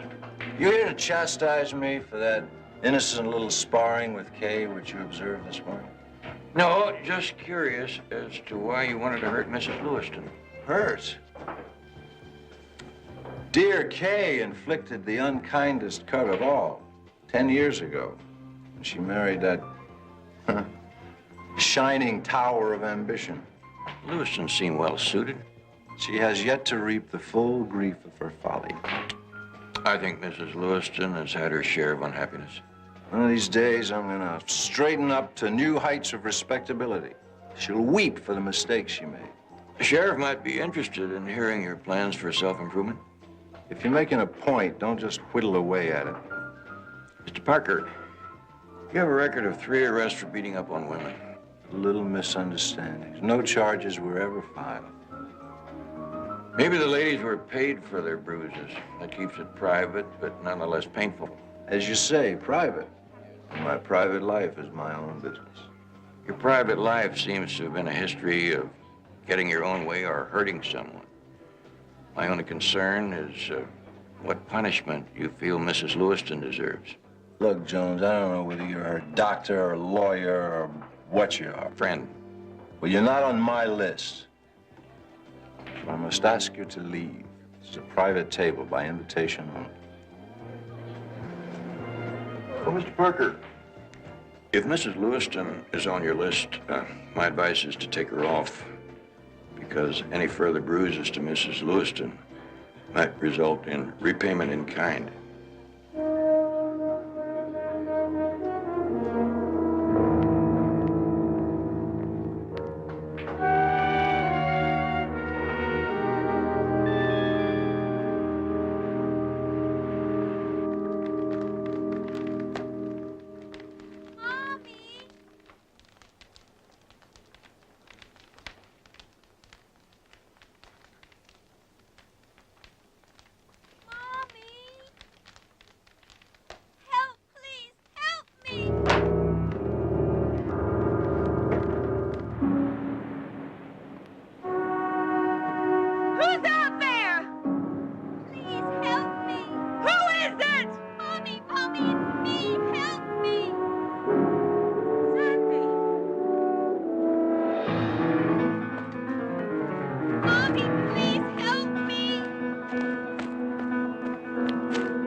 What are you doing here?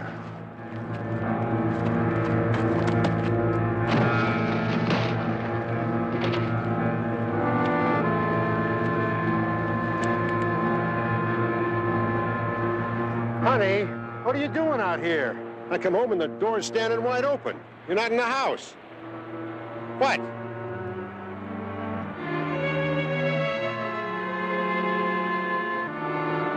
Oh, good God. What happened?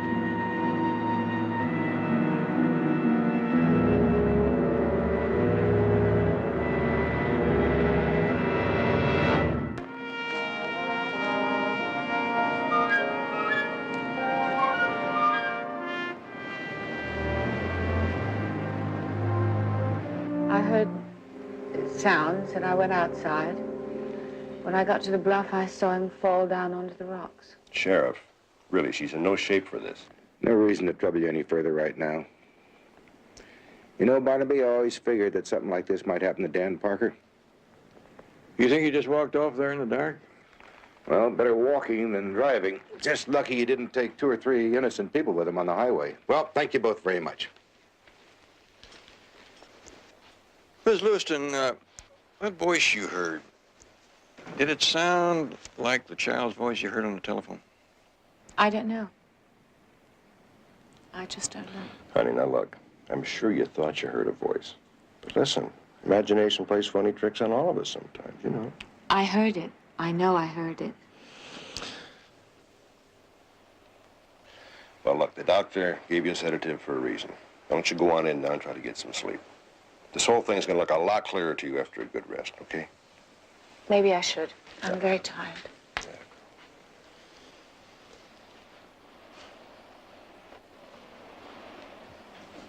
Mr. Jones. You go on, plop all those worries into a goose-down pillow.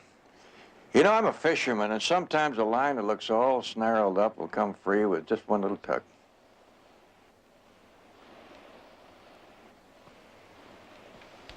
Now, Mr. Jones.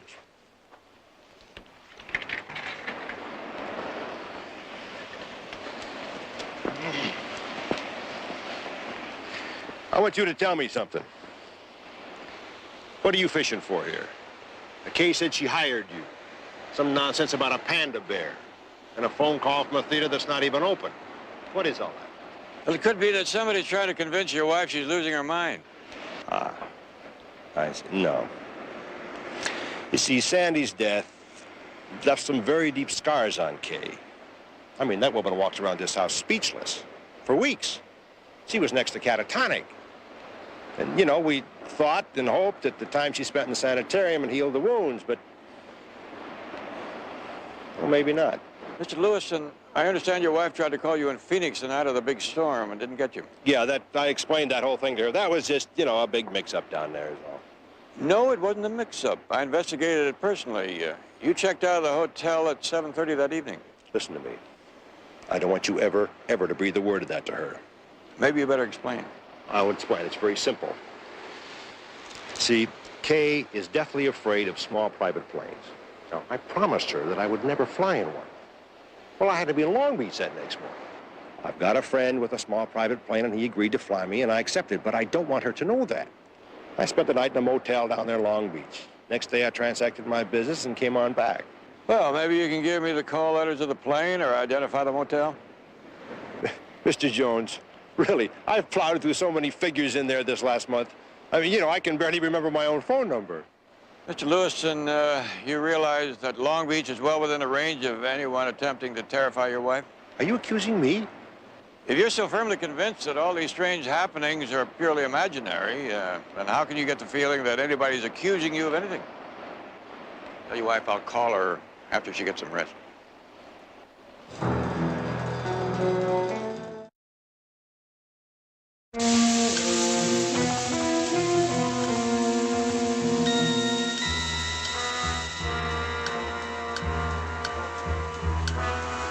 Hey!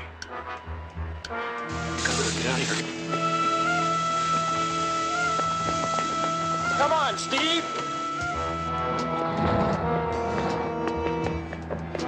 Hey, Buzz, you got a plan!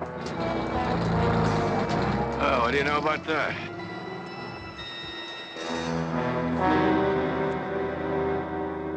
Yeah, Barnaby, there's nothing we didn't expect in the preliminary autopsy report. A long fall and a hard landing. Blood alcohol content rather low. You couldn't really arrest a man for drunk driving with a count that low.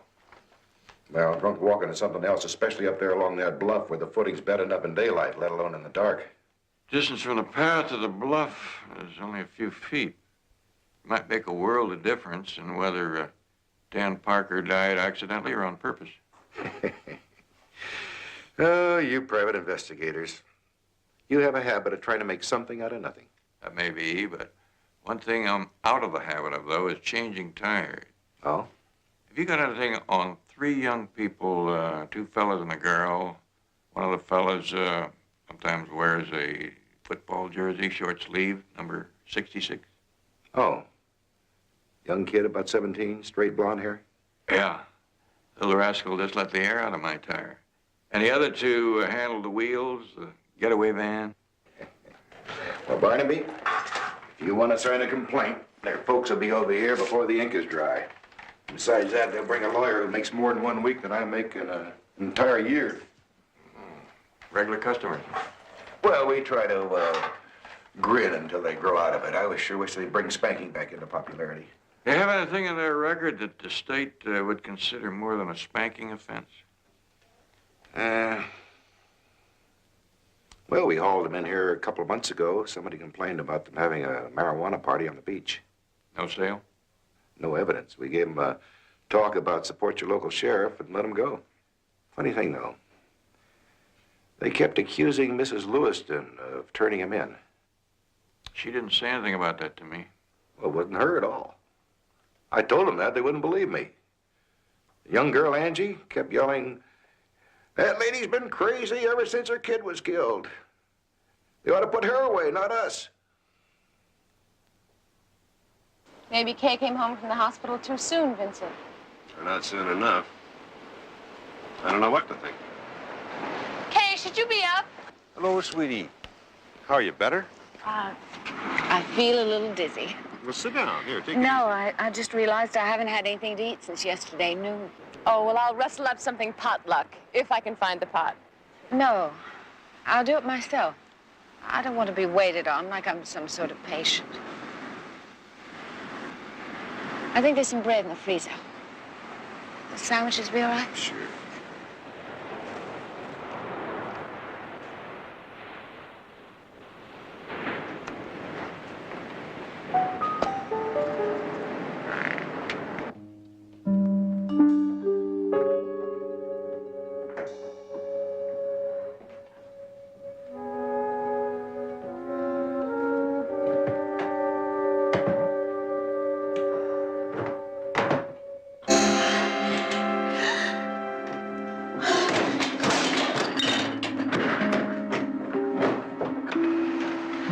Kay, what is it? What's Kay, the matter? what What's is it? wrong?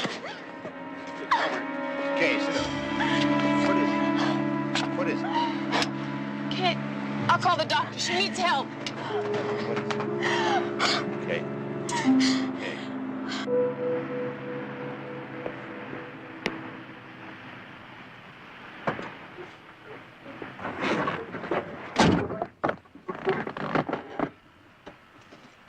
Let's have a little talk, Sonny. Hey, You run away this time, and I'm going to drive this thing right in the water and let the tide fill it up. okay. Okay, so I let the air out of your tire. So I plead temporary insanity.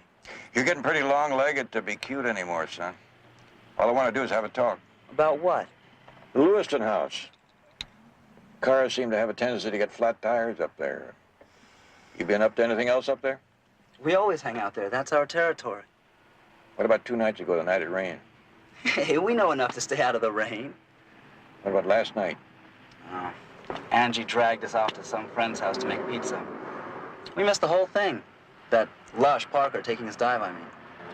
That's your territory. You must have had a good opportunity to see what went on up there when Mrs. Lewiston was in the hospital. So the house has got two-way glass. So what are you getting at? See anybody else up there while Mrs. Lewiston was away?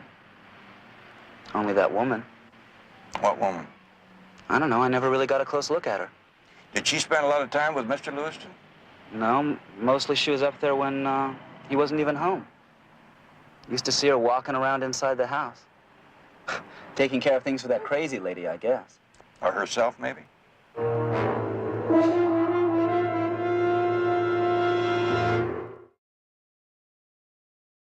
How is she, Doctor? Kay is suffering from severe shock, Vincent. What happened? Well, I don't think I know. She slept for a while after that sedative that you gave her. Then she woke up, she was hungry, she went into the kitchen. Did she say anything before? Was she rational? Oh, yeah. What'd she say? She said, I think I've got a loaf of bread in the freezer, if you don't mind sandwiches. Then when she came back out, she was, well, you saw. Well, we won't know any more for 2 or 3 hours. She's sleeping now. I'll be in touch with you, Vincent. Thank you, Dr. Morris. I've got a whole office full of people from Washington in about 25 minutes. I've got to get to a phone and cancel. No need to do that. The doctor said it's going to be 2 or 3 hours. I'll call you if anything happens. Go on. All right. Thank you, Annie. Don't Thank worry. you. No, if I can catch a cab, I'll just about make it. Another time, Mr. Jones, please. Such a terrible strain on him.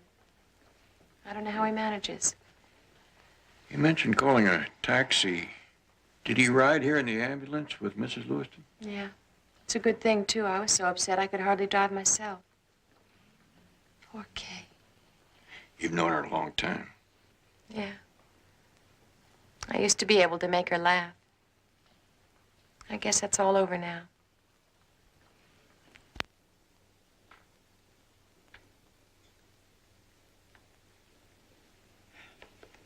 Barnaby, you know, when it's not your own home sweet home, I think it's called breaking and entering. Are you getting too old for this kind of work, Betty? I'm just offering a legal observation. Well, keep observing. On a round trip from the patio to the kitchen, Mrs. Lewiston saw something that caused her to go into shock. I wonder if it could have been this. May I see it? Oh, what a pretty little girl. Is this the panda she was talking about? Or one just like it. A panda that walks in the rain. Barnaby, you don't think she was imagining it all, do you? I mean, the panda and the voices? It's possible that Dan Parker heard the same voice. Let's go look in the kitchen.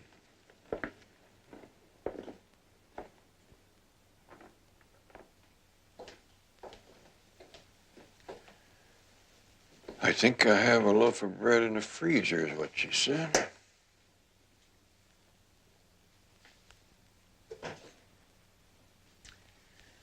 Well, she was right about the bread. She wouldn't be scared speechless by a loaf of frozen bread.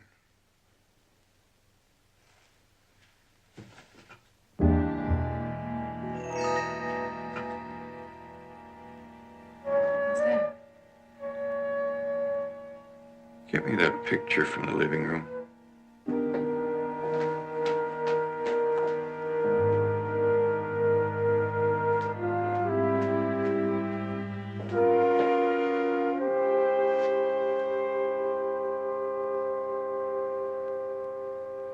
Looks like our panda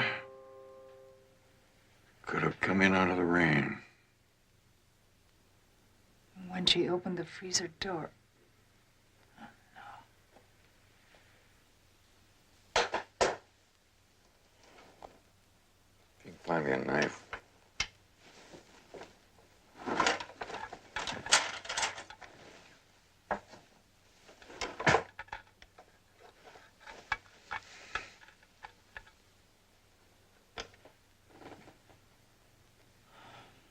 She said one eye was loose. Kay Lewiston has been seeing and hearing things that are real, not imagined. I want you to do some checking for me, real fast. I can't stay here overnight, Anne. calm down. Where's Vincent? I can't get in touch with Vincent. I have tried for 2 hours, but I'm sure he'd want you to stay right here. I can't. I can't stay in this place. All right. I'll take you home. Maybe he'll be there when we get there. Just want to get out of here. No, this way.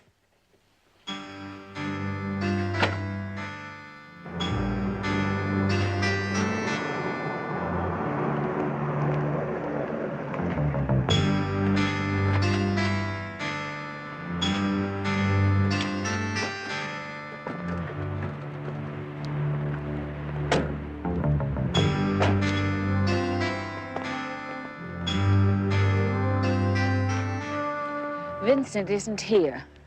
He'll be here. You'll see.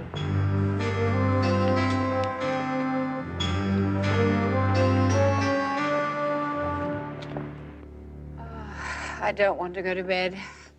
I want to wait for Vincent.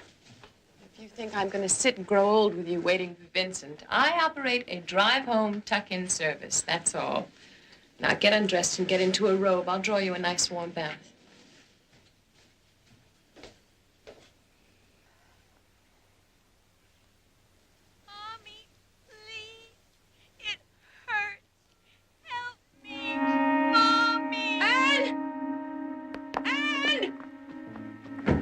What is it? What's the matter? Didn't you hear it? Hear what? Listen. Mommy, help me. There. Did you hear it? Kay, I didn't hear anything. Get hold of yourself. The bath will help you relax. The sounds will go away. Please, Mommy, it hurts. Help me, Mommy. Mommy. Please, Mommy. I'm hurt. It hurts.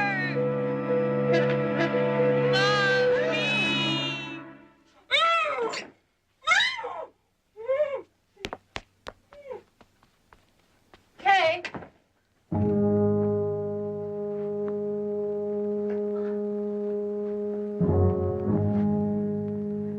Do you hear me, Kay? In the closet, Sandy's teddy bear.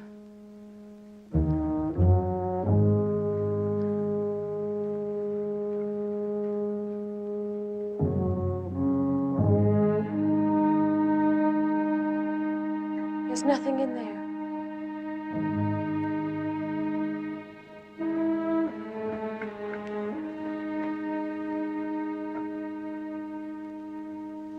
You're not well, Kay.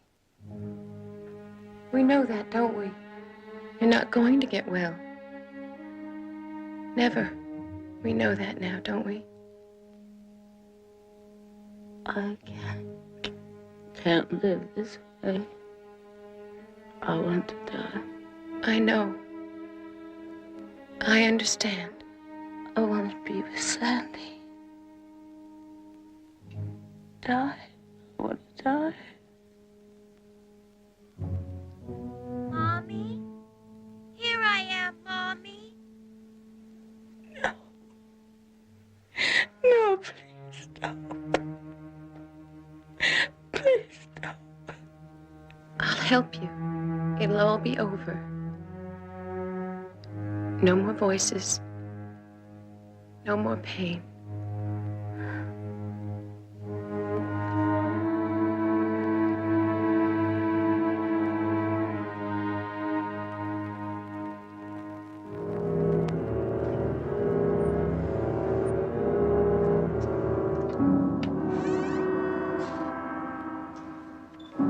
Don't worry, Kay.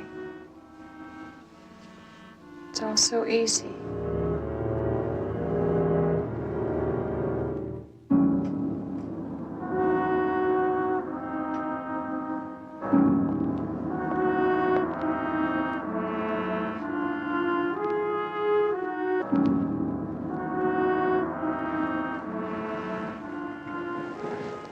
Come on. Vincent. where are you?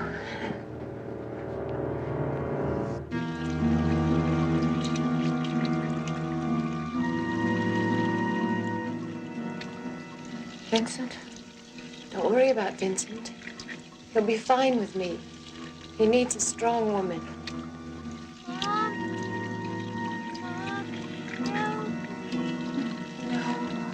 Oh, please don't, Sandy. Here you are, Kay. It's all so easy. The door will be locked and no one will know. Go on, take him. Go on, Kay. Mommy, help me. Mommy, help me. I miss my baby. You'll see your baby. Not long now. And don't worry about Vincent. Mommy, please. You're very talented, Miss Danvers, but I don't think your talent quite extends to a perfect murder. No! Oh, Vincent, I'm so glad you're here. You don't know what's been going on. You've got to get me out of here immediately. You're not going anywhere, Ann. You're not going anywhere.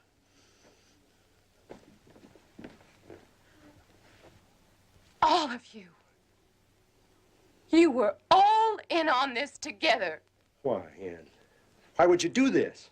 Why? Yes, I want to know why you did it. Because I love you. She bought you. A weak, silly woman falling apart like a fragile doll over a child. You need a strong woman. You need me. You need me.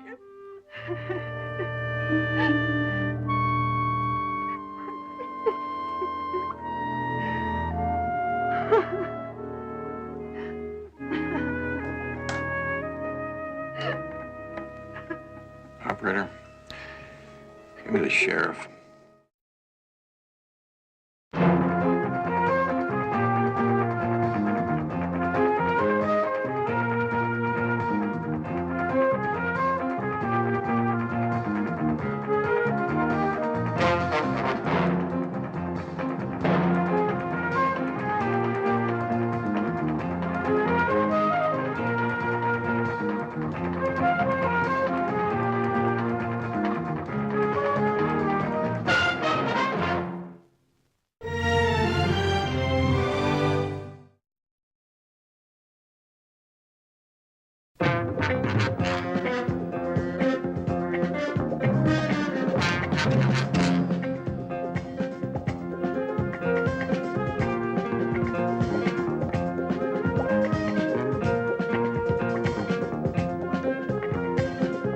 Barnaby Jones, a QM production, starring Buddy Ebsen.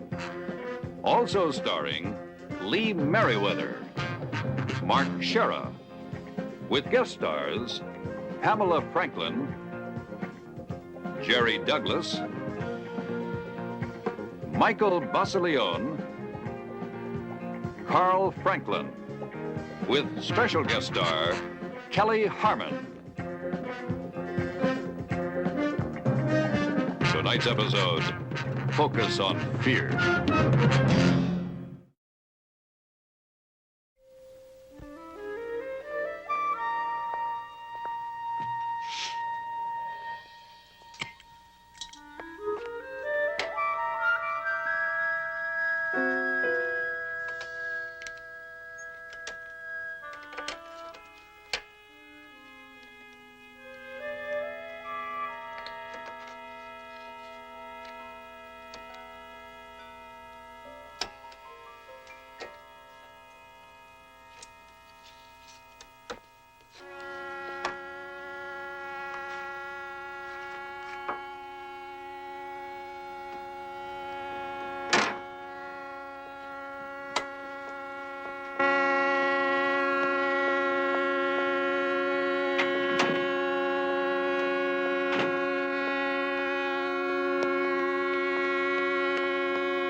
Don't move, I have a gun.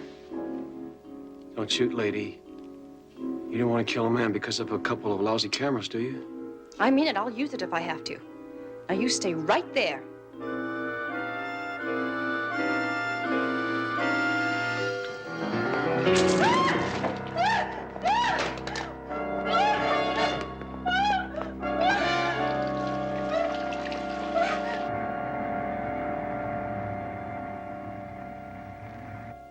We've been over the police report, and my associate has been out to your place to look around.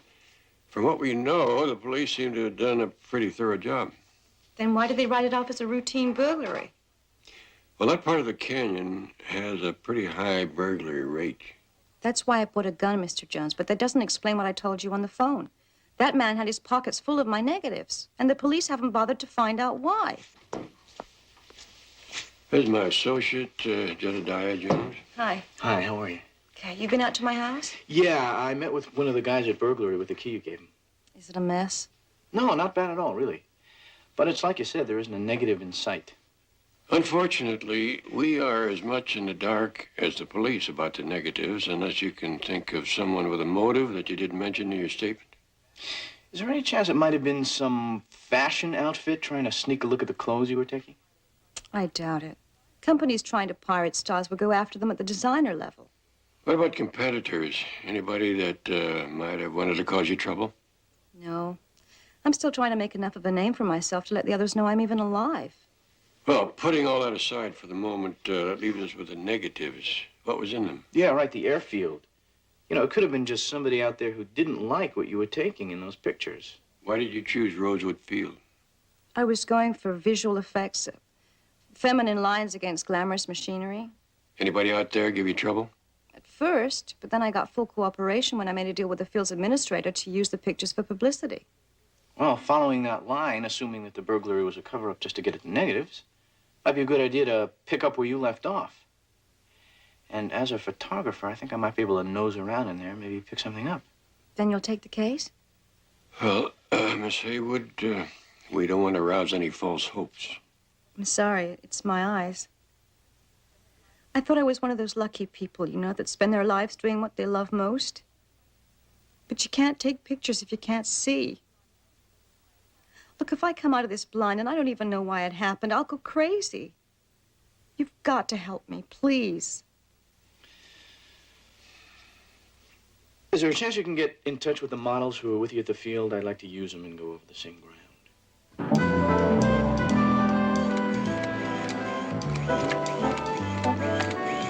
All right, I love it. I love it. Oh, there's that dreamy look. Hold it. Oh, yeah. Okay. Sorry about Marilyn taking that job in Palm Springs. I'll do my best to fill in for both of us. Oh, yeah? Take it easy, will you, Laurie? I fall in love way too easily. Kind of cute yourself, JR. Shucks. Okay. Well, an airport is an airport is an airport. I don't see a thing. How long were you and Gwen shooting in this location? About an hour. An hour. You don't remember seeing anything unusual, nothing at all? When I'm posing, my mind's on a cloud. Or I'm in Robert Redford's arms. That's how I get that dreamy look in my eye. I'm off in another world. Oh, there it is. Oh, nice, yeah. Well, when you came down to Earth, where'd you shoot next? Cafe over there. Okay, let's go. Okay.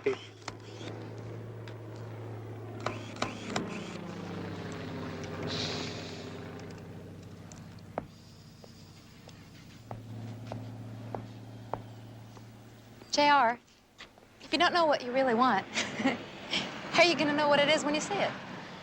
Well, let me put it this way. It sounded like a good idea when I thought of it. You giving up? We've got to pick Gwen up at the hospital pretty soon. Yeah, I think we still have some time. Where next? Freight terminal. That was our last stop. All right, let's do it.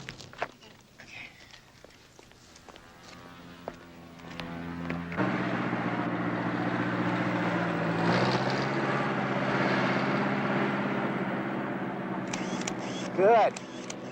Good, nice. Okay. I know I'm asking a lot of dumb questions, JR, but if you do find the guy that did this terrible thing to Gwen, how's she going to be able to identify him? Well, she's not. Not if the doctor's initial diagnosis turns out to be wrong.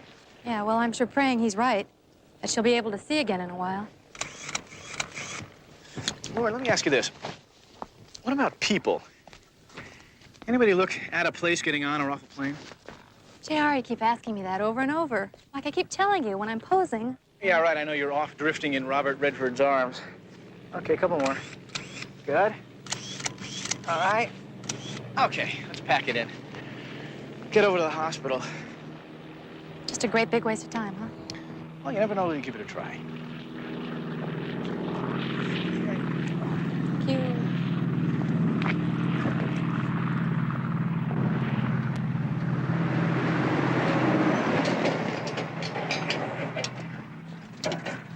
Hey, looky here, Willis. We got a man doing a girl's job. Hello. Dug your action around here the other day, sweet cheeks. How about getting rid of the flake and I'll buy you a beer? Don't hold your breath.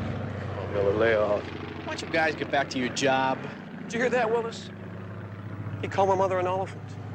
I mean, you can't do that, call my mother an elephant, can you? Hey, what's going on? What's going on?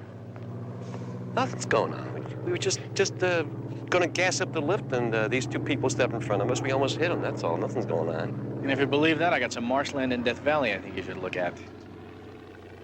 Miller, I told you. Orders from the administrator's office were to cooperate with the photographer. Now let's move freight.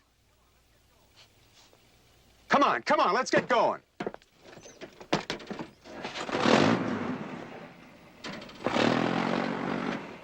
Hi, look, I'm Paul Ramsey. I run the air freight operations here. Mr. Ramsey, I'm J.R. Jones. This is Lori. Look, I'm sorry if my boys got a little out of line. We've had a personnel cutback, and they're a bit overworked. How long have they been with you? Oh, let's see, the one with the mouth about 3 years, and Evans about 4 or 5 months. Say, what happened to the woman you were taking pictures with the other day? She's in the hospital. In the hospital? Well, what happened?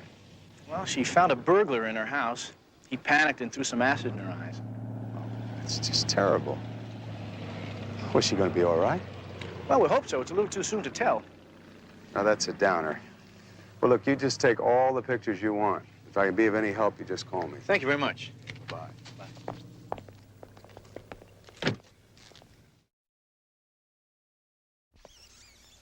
I really appreciate Laurie staying here to give me a hand, but I want to be on my own as soon as possible. I already knew my way around this place in the dark. Oh, Gwen, look, don't push yourself. A week from now, you'll be looking through a viewfinder again. You'll see. So they keep telling me. Yeah. Listen, what I'd like to do is rehash everything you did out at the airport one more time, okay? It's no use, JR. If there was anything offbeat, Laurie would have picked up on it today. Laurie, I'm afraid, is of a different world when she's posing for pictures. Oh, Robert Redford. Mm-hmm. I guess I'll have to ask her to help me see things her way from now on. All right, look, you hung up the negatives to dry, and you said you only glimpsed at them after you took them out of the developer, right? That's right, just to check and see if they're all right. Well, the negative that you started to make a picture out of, didn't you look at that even more closely? The only thing I do with the first good frame on a roll is to check for focus, that's all. Well, that shoots that one down. Oh, wait a minute, the first good frame? What comes before the first good frame? Usually a partially damaged frame. You know, one that's damaged by light when you first load the camera? Yeah, well, what'd you do with the partially damaged frame? I usually throw it in the... JR, it should still be in the wastebasket. Got it? Well... I know dinner's a little late, JR. You can't be that hungry. Did you find it? Oh, yeah, I did. What is it? What's that? Well, I think it's going to be our first break. Ah, lasagna al forno molto bene. Here's a chair.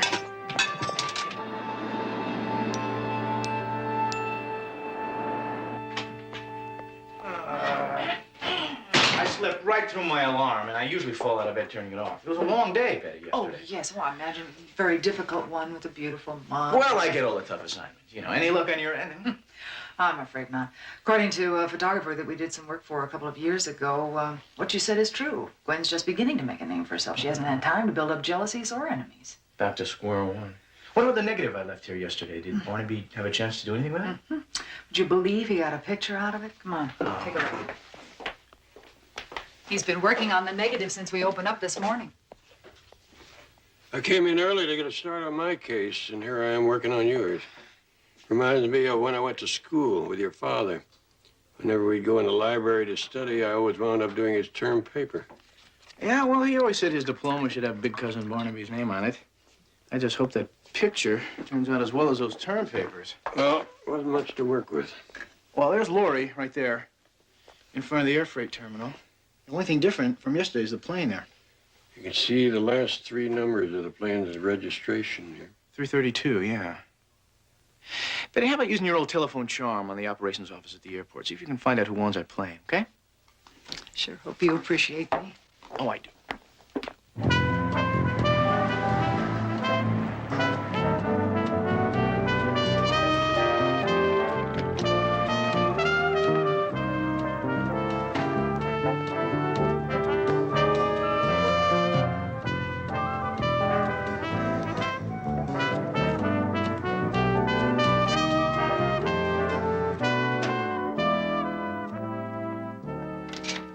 Hi. Hi. My name is J.R. Jones. I work for a lady photographer who was taking pictures of one of your planes here the other day, and I'd like to know if I can take some more. What for? Match the ones we already have. What plane was it? Well, I believe it was a DC-3, number 4X332. You'll need an underwater camera and a diving bell. That plane crashed en route to Hawaii 4 days ago. Oh, you gotta be kidding. Well, that was the day my boss was taking pictures. Did it make any stops after it left here? Just when it sank in the ocean. 2,000 fathoms down. What was the cargo? Pharmaceuticals. You're sure full of questions for a photographer. Well, actually, I moonlight as a writer, you see, and whenever I come across a story that I can tie in with the pictures I have, I try and sell it to a newspaper or magazine. No kidding? Oh, yeah. Well, you can see the human interest here.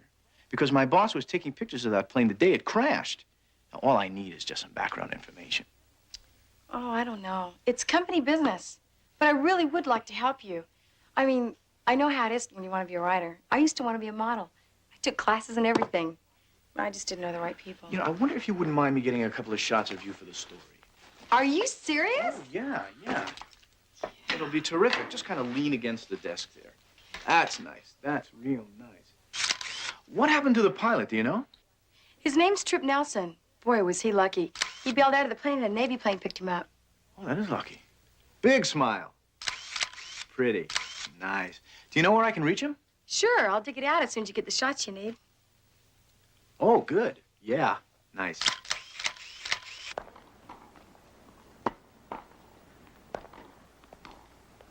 Hi, could you tell me where Mr. Nelson is?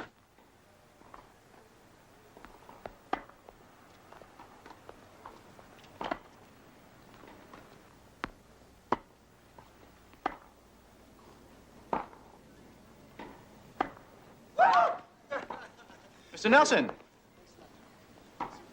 Yeah, what can I do for you? My name is J.R. Jones. I'm writing a story on your plane crash. The Interland office told me I could find you here. Well, you found me. Yeah, can you tell me what caused the crash? Well, the starboard engine caught fire. And the fire control system didn't get the job done, and I knew the fuel tanks were going next. So you bailed out, yeah, but I understand you had time to radio a Mayday. I took the time, but even then I thought I bought it. I never jumped over water before. He said one time in Nam I bailed out over VC territory, but man, I gotta tell you, that was R&R compared to going in the drink. Do you have any idea why the engine caught fire? Take an FAA investigation to come up with that answer. Too bad that'll never happen, not 2,000 fathoms down. Yeah, it's strange, isn't it? I mean, we've put men on the moon, but no man has ever set foot 2,000 fathoms under our own seas. Put that in my story. One last question. Do you think there's the remotest chance that the engine could have been tampered with? What made you come up with that wild idea? I don't know. You never know. Besides, it sure would make a better story. Huh? Thank you. Okay.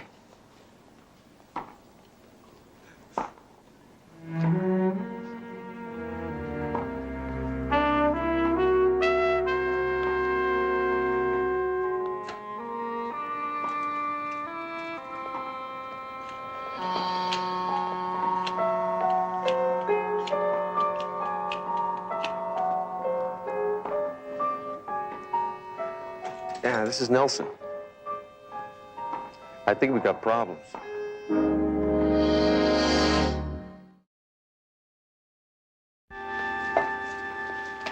Miss, there's 2 more of those, please.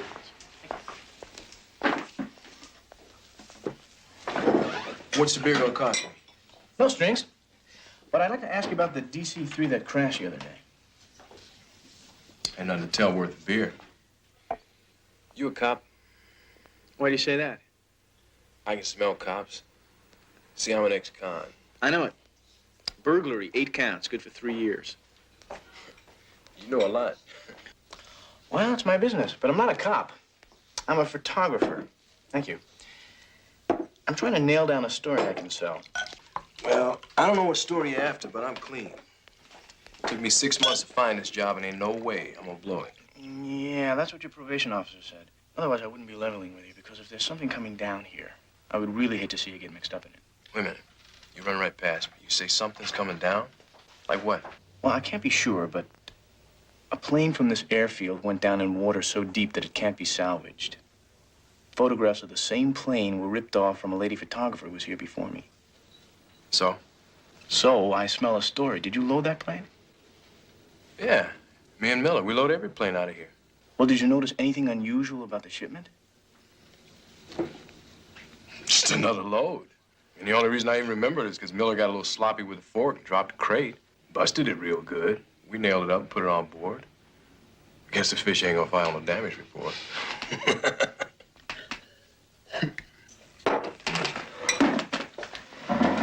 I got it. You got the next one. You got a deal. Mr. Evans, one more thing. Do you know of any other planes from this airport that have crashed recently? Not since 6 months ago.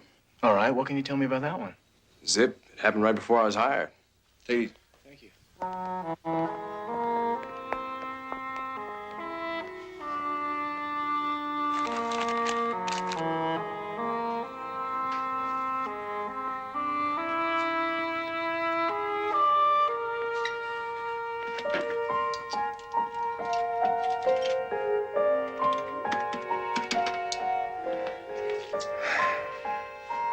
Barnaby, J.R.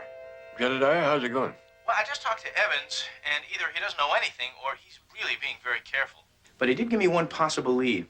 He said that another plane from out here went down about 6 months ago. You think there's a connection? Well, it's possible, but Evans didn't give me any details. Barnaby, is Betty there? No, she's gone over to Lieutenant Biddle to pick up a copy of a police report for me. Would you do me a favor? When she gets back, ask her to call the operations office out here again for me. Get a rundown on the previous plane crash. I don't want to risk blowing my cover, okay? Yeah, we'll take care of it, Jedediah. Thank you. Talk to you later. Goodbye. Hey, sorry I'm late. That, photographer dude sprung for a beer. Yeah, be more careful who you drink with, Willie. You talk too much. What's that supposed to mean? It means that I heard what you said to him. Yapping about broken crates and planes that crashed. That's no good. That's bad for all of us. Get off my bag, Miller. Look, I'm not asking you. I'm telling you to wise up. There may be things going on around here you don't know anything about. The name of business.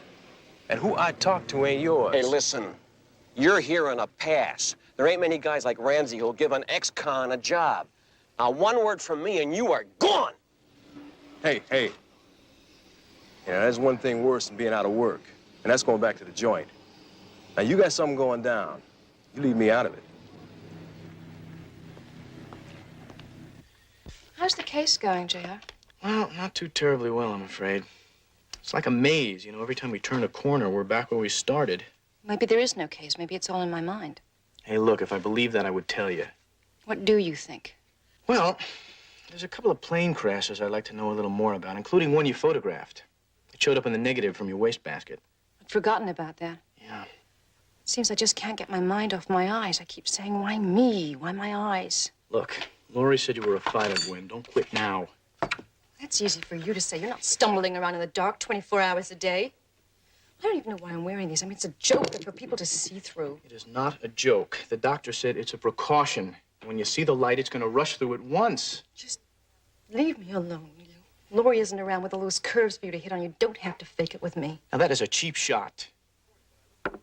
I like the way Laurie looks, of course, but I look for a lot of things in a woman, like intelligence and guts and talent. There isn't a picture on any one of these walls I wouldn't be proud to call mine.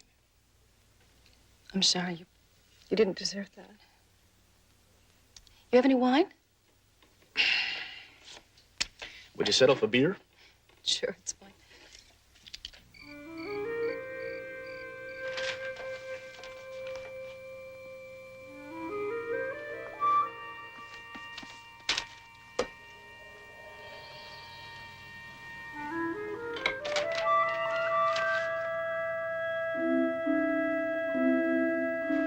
Hi, Kathy.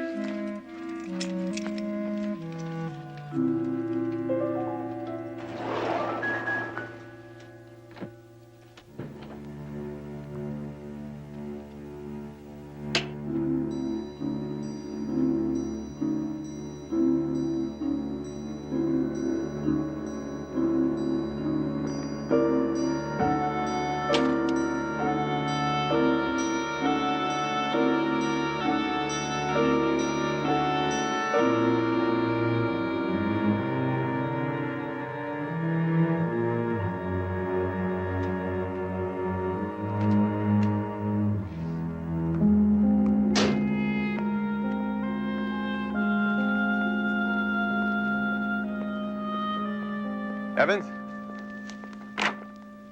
Miller says you want to see me. I ain't no snitch, Mr. Ramsey. That's why I told Miller I was going to talk to you. You've been fair to me, so I think you ought to know there's something shaking around this place. And Miller's part of it. Okay, I'm listening. I don't know for sure what it is, but it smells like some kind of freight scam. You got any proof? Nothing you can hold in your hand. But that photographer was back yesterday asking about the interland plane that crashed. Well, I don't see what that has to do with the freight terminal. It didn't hit me either. The Miller told me there was something going on that I didn't know about. Then I remembered finding some Sendrex pharmaceutical crates in the storage room after the interland ship took off. I thought we forgot to load them. Miller says they were delivered by mistake and had to go back to Sendrex. You know anything about that? You know, Miller says you got a lot of mouth. Sure was right. Hey, man, you don't want to know something's happening here, just forget I told you. Well, I do want to know. I just want to make sure you don't tell anyone else. And Miller says you had a hunch that the photographer was a cop. But you were right, and he'll be back. Man, am I stupid. Figures. You'd have to be in on it. What do you want from me? Simple. If no one talks to Jones, he'll stop snooping around. I don't want no trouble with you or the law. But anybody ask me a question is gonna get a straight answer. It's the only way I know how to stay clean. But you know, maybe we can kind of make it worth your while to get a little soil. Say $1,000. You keep your lousy money. I thought you were giving me a chance, a real job. You just wanted some sucker you could deal with if you had to. Picked the wrong dude.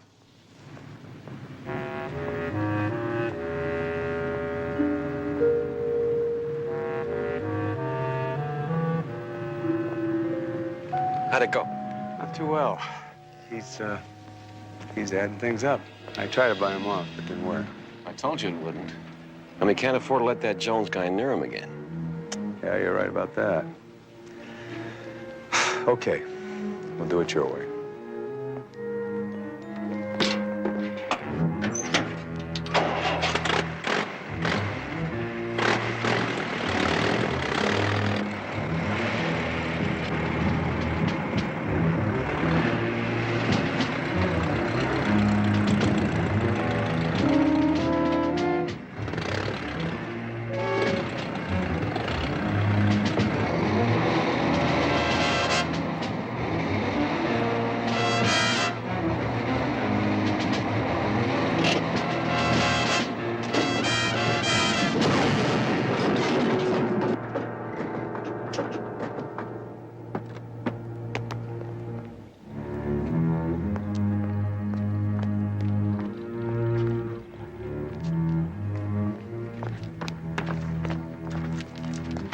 Hey, you, call an ambulance, quick!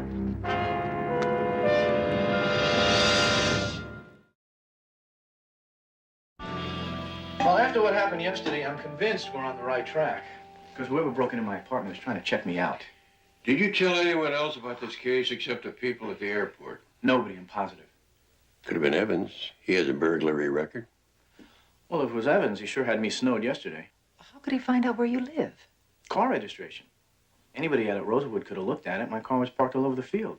Any other choice suspects? Yeah, a bunch. You know, I have some idea now about what Gwen must be going through. Because I've been blindly dropping hints and innuendos on everybody. Looks like I finally rattled the right party. I just have to find out who it is. Well, Evans was definitely shooting straight about one thing. The other plane crash. Rosewood operations told Betty that there was a small cargo plane en route to Anchorage, Alaska that went down about 6 months ago. Who owns the plane? Conwest Air Express. Cargo was industrial diamonds and mining equipment. Next, you're going to tell me that the plane went down in water so deep that they couldn't investigate the wreckage, right? 2,600 fathoms. It's deeper than the other one. Yes, and of course, both the plane and the cargo were insured. Another automatic payoff because the wreckage is too deep to salvage. What happened to the pilot, you know? Well, he was picked up by the Coast Guard. His name is Tim Collins. Conwest says he has a very good flying record. If you got his address, I'm going to go talk to him after I talk to Evans again. You going to tell Evans who you are? Yeah, I might as well.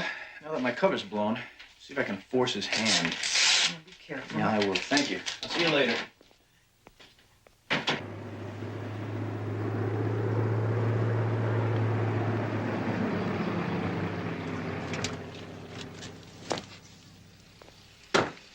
What happened? Well, a bunch of those crates fell on Evans, killed him instantly. It's just awful. You know, that's the first serious accident in 15 years I've been running air freight. Look, I got to apologize for telling you guys that I was a photographer the other day.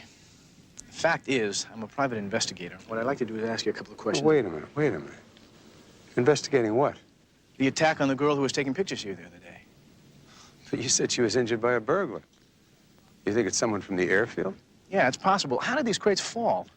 This guy, Evans, and myself were moving them, and he got careless. Look, none of that would have happened if we had a three-man crew. You see, the forklift driver can't always see his helper, so you need a third man to supervise. No. It's the new administrator's fault, trying to save a few dollars, you know. Got Evans killed. I hate to say this, but I think maybe he's the guy you're looking for. What do you mean, because of his record? Oh, look, I wish none of that had to come out, but I suppose it had to. Some petty cash and other things have been missing from my office lately, and, well, I guess that's what happens when you hire an ex-con. You know, I think I saw him hanging around your car yesterday. You're not missing anything, are you? No, I'm not missing anything. Somebody broke into my apartment last night. There you go. Could have been Evans. Maybe he found your address off something he saw in your car. I like the way you figured that out. I really did. I think you're right about one thing. Whoever ransacked my place was the same person who broke into my client's apartment. Mr. Ramsey, what can you tell me about the Conwest Air Express plane that crashed on the way to Anchorage? Well, as far as the cargo is concerned, it was no problem. I mean, that's all I'm responsible for. But I'll tell you this. If I was appointed administrator of this field like some folks expected me to, I would have really cracked down on the maintenance operations. Including Conwest and Interland? Oh, no, starting with them. But tell me, what's your interest in these companies? Well, I think that their recent plane crashes might be related or even connected to what happened to my client. Thanks a lot. Okay.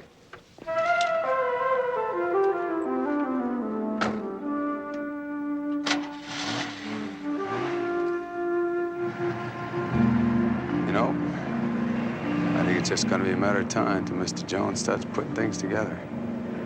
Don't worry about it.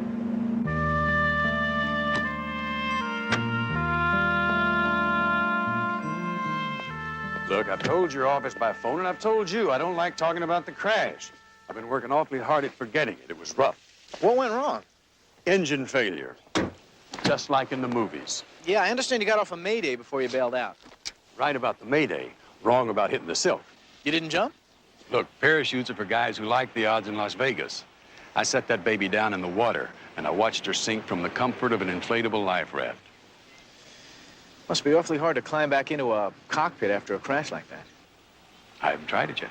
6 months is a long time between paychecks, isn't it? I mean, forgive me, but, You know, you don't exactly look destitute. Weekends in Las Vegas. This car looks like it costs a fortune. That's my business, Ace, and I'm tired of you butting into it.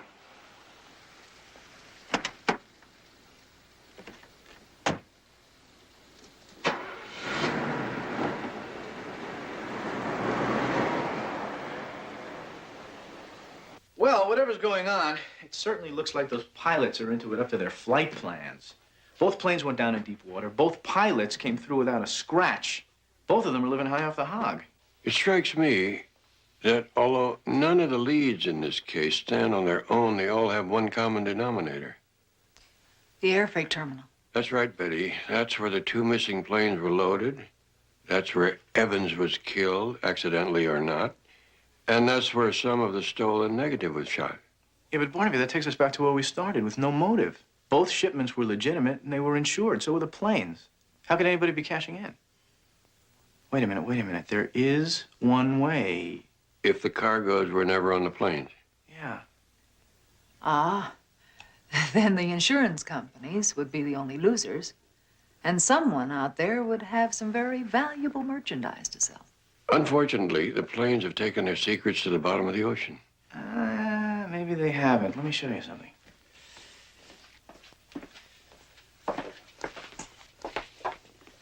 All right, that's Evans and that's Miller. Now, Evans mentioned that Miller dropped one of these crates from the forklift when he was loading the Interland flight. And it broke open, but they fixed it. Now, you see the way they're bending over that crate right there? I think that could be the one. Well, let's blow it up some, see what we got. Yeah, Betty, would you do me a favor and run a credit check on Collins and Nelson? I gotta chauffeur Gwen over to her doctor's appointment. How's she holding her? Well, she's into a real depression. She's convinced she'll never see again. Now, is that good news, huh? The doctor says there'll be no permanent damage. All I know is when he tested my eyes, he couldn't see a thing. Where's that rush of light he keeps talking about? Well, he said you're too wound up. You know, you could be your eye's worst enemy. I think you have to just relax, let nature take its course. Don't you think I've tried? Well, you didn't say it flat out, but I think it's in your head, not in your eyes. If you mean I'm scared of being blind, you're dead right. Gwen, look. There is a difference between being scared and possibly talking yourself into psychological blindness. Now, I read about it in a medical law case. You have all the symptoms. JR, I'm not up to this conversation. Can we just give it a rest? All right. Come.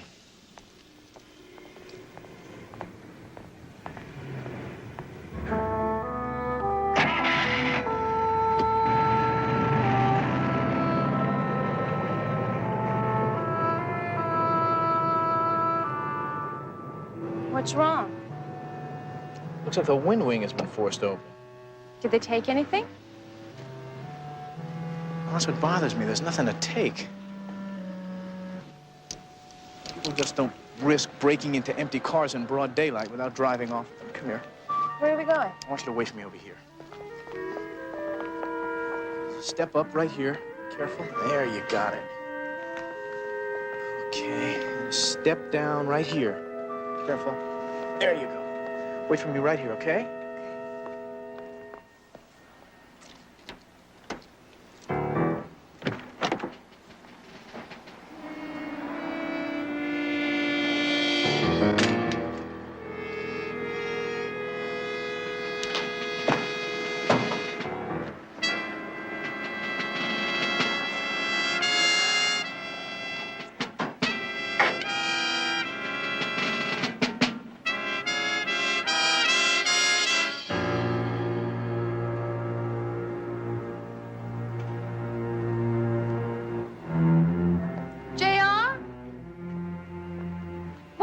JR? Well, if you're an optimist, you say we got the enemy on the run. If you're a pessimist, they almost blew us to kingdom come.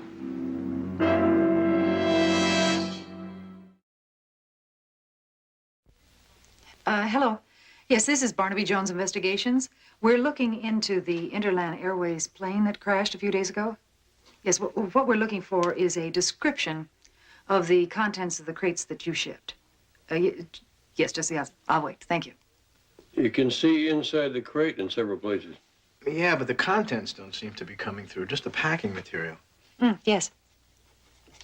Uh-huh. Oh, that's fine. Thank you so much. Appreciate your help. Bye. Well, according to the shipping manager, the crates were filled with small white boxes with black lettering. Oh, forget it. Well, all we can see, Betty, are a few crumpled newspapers that the boxes were packed in. Newspaper? Barnaby, the shipping manager, says that Sendrex Pharmaceuticals packs all of their shipments in small pieces of styrofoam. Styrofoam?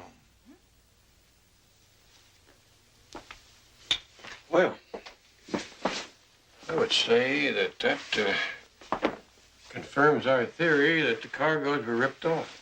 I think it also might possibly explain what happened to Gwen. What do you mean?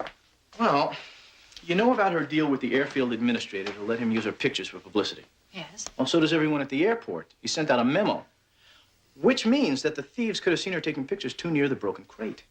So they broke into Gwen's studio to make sure that the pictures were never published. Which leaves us with some pretty heavy suspects. Miller, maybe even Ramsey, the pilots. You were right about them. Before the accident, they were both in financial trouble. But since that time, Nelson has paid off all his creditors, and Collins has a new sports car. The only trouble is the evidence is circumstantial. Our only chance is to use it to try to smoke some of the right people out into the open. Where do we start? Nelson, I'm gonna try and light a fire under him. Ace. Yeah. Mr. Nelson? I'm with Barnaby Jones Investigations. I think you already know that. Just wonder if you know how much trouble you're in. This is a private club, pal. Why don't you get lost? We know about the switch. Look, your best bet is to cooperate. A murder's been committed. You could be facing accessory charges. Do you know that? Look, if you had any proof of any of that, you'd have brought the police with you. Peter? What is it, Mr. Nelson? Would you show this man out of the club, please? Yes, sir. I suggest you think about it, Mr. Nelson. You know, our client is going to get permission any day now from her doctor to use her eyes. Now, once she identifies a man who stole her negatives, the roof is going to fall in. Right this way, sir, if you don't mind.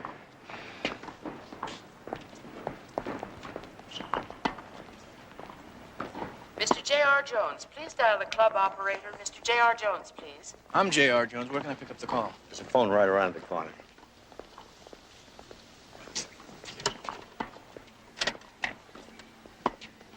Yeah, operator, J.R. Jones.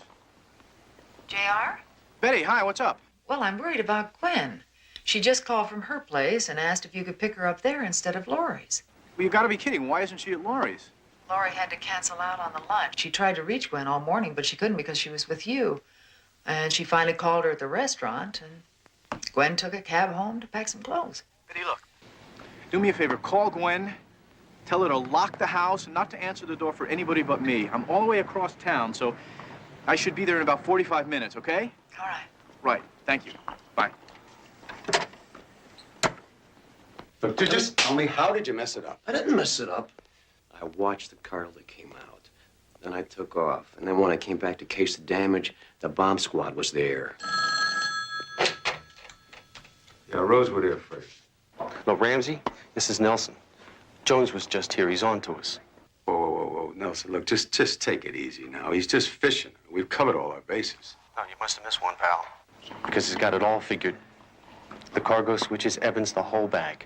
Well, it's bad news, but I still think he's guessing. He hasn't any real evidence. He will have. He says that girl will be able to identify the guy that stole the negatives any day. I will take care of it. We'll have to. Take care of what? The girl. Thought you said it was too risky. Yeah, well, Jones knows too much now. Even if you disappear, he's gonna come after you. Mr. Jones may be able to put us out of business. But he can't put us in jail. Only the girl can do that. Come on.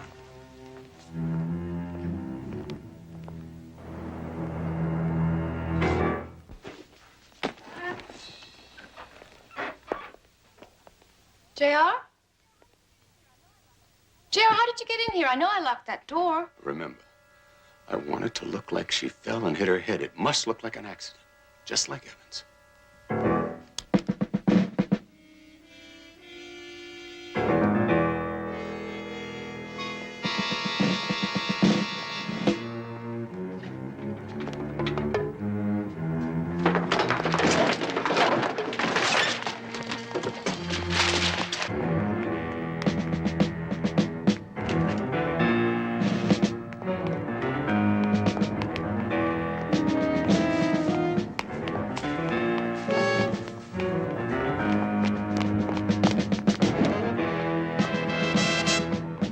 Here's come on.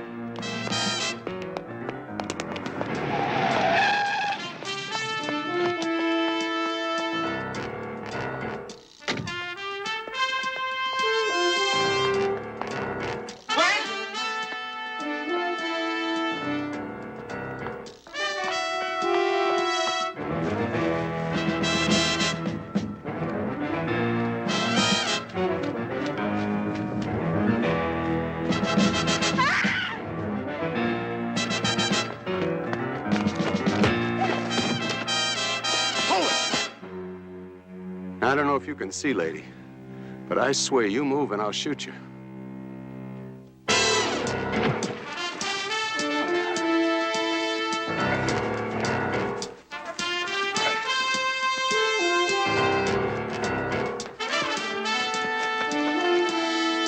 Stop right there. You're not gonna shoot anybody. You can't even see. You might hurt your friend. Remember what happened last time you pulled a gun on me? I'm warning you. You better drop that rock. You're right, I don't know that much about guns. That's why I'm aiming it where you're biggest. The third gray button down on your gray shirt.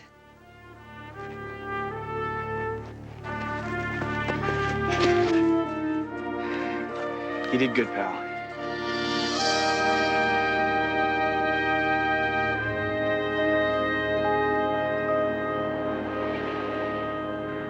I'm really surprised that you're letting a woman pick you up, JR. Oh, come on, Betty.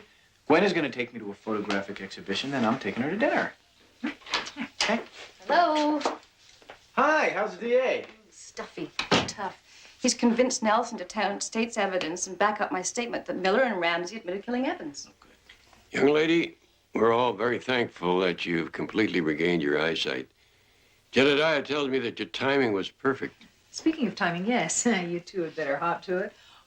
You late, yeah. Before we go, you have to see this private collection of photographs by a new member to the ranks, J.R. Jones. Oh. Yeah, you left the roll of negatives in one of my cameras. Hey, that's not bad, huh? Not bad at all. In fact, the more I look at them, the more I think I should deliver them in person. Oh, well, you won't have to, because I've already sent her a note with a set of the pictures. Ah, you're all heart. Oh, that's what friends are for. Come on, let's get out of here. We'll see you guys later. Bye. Good night.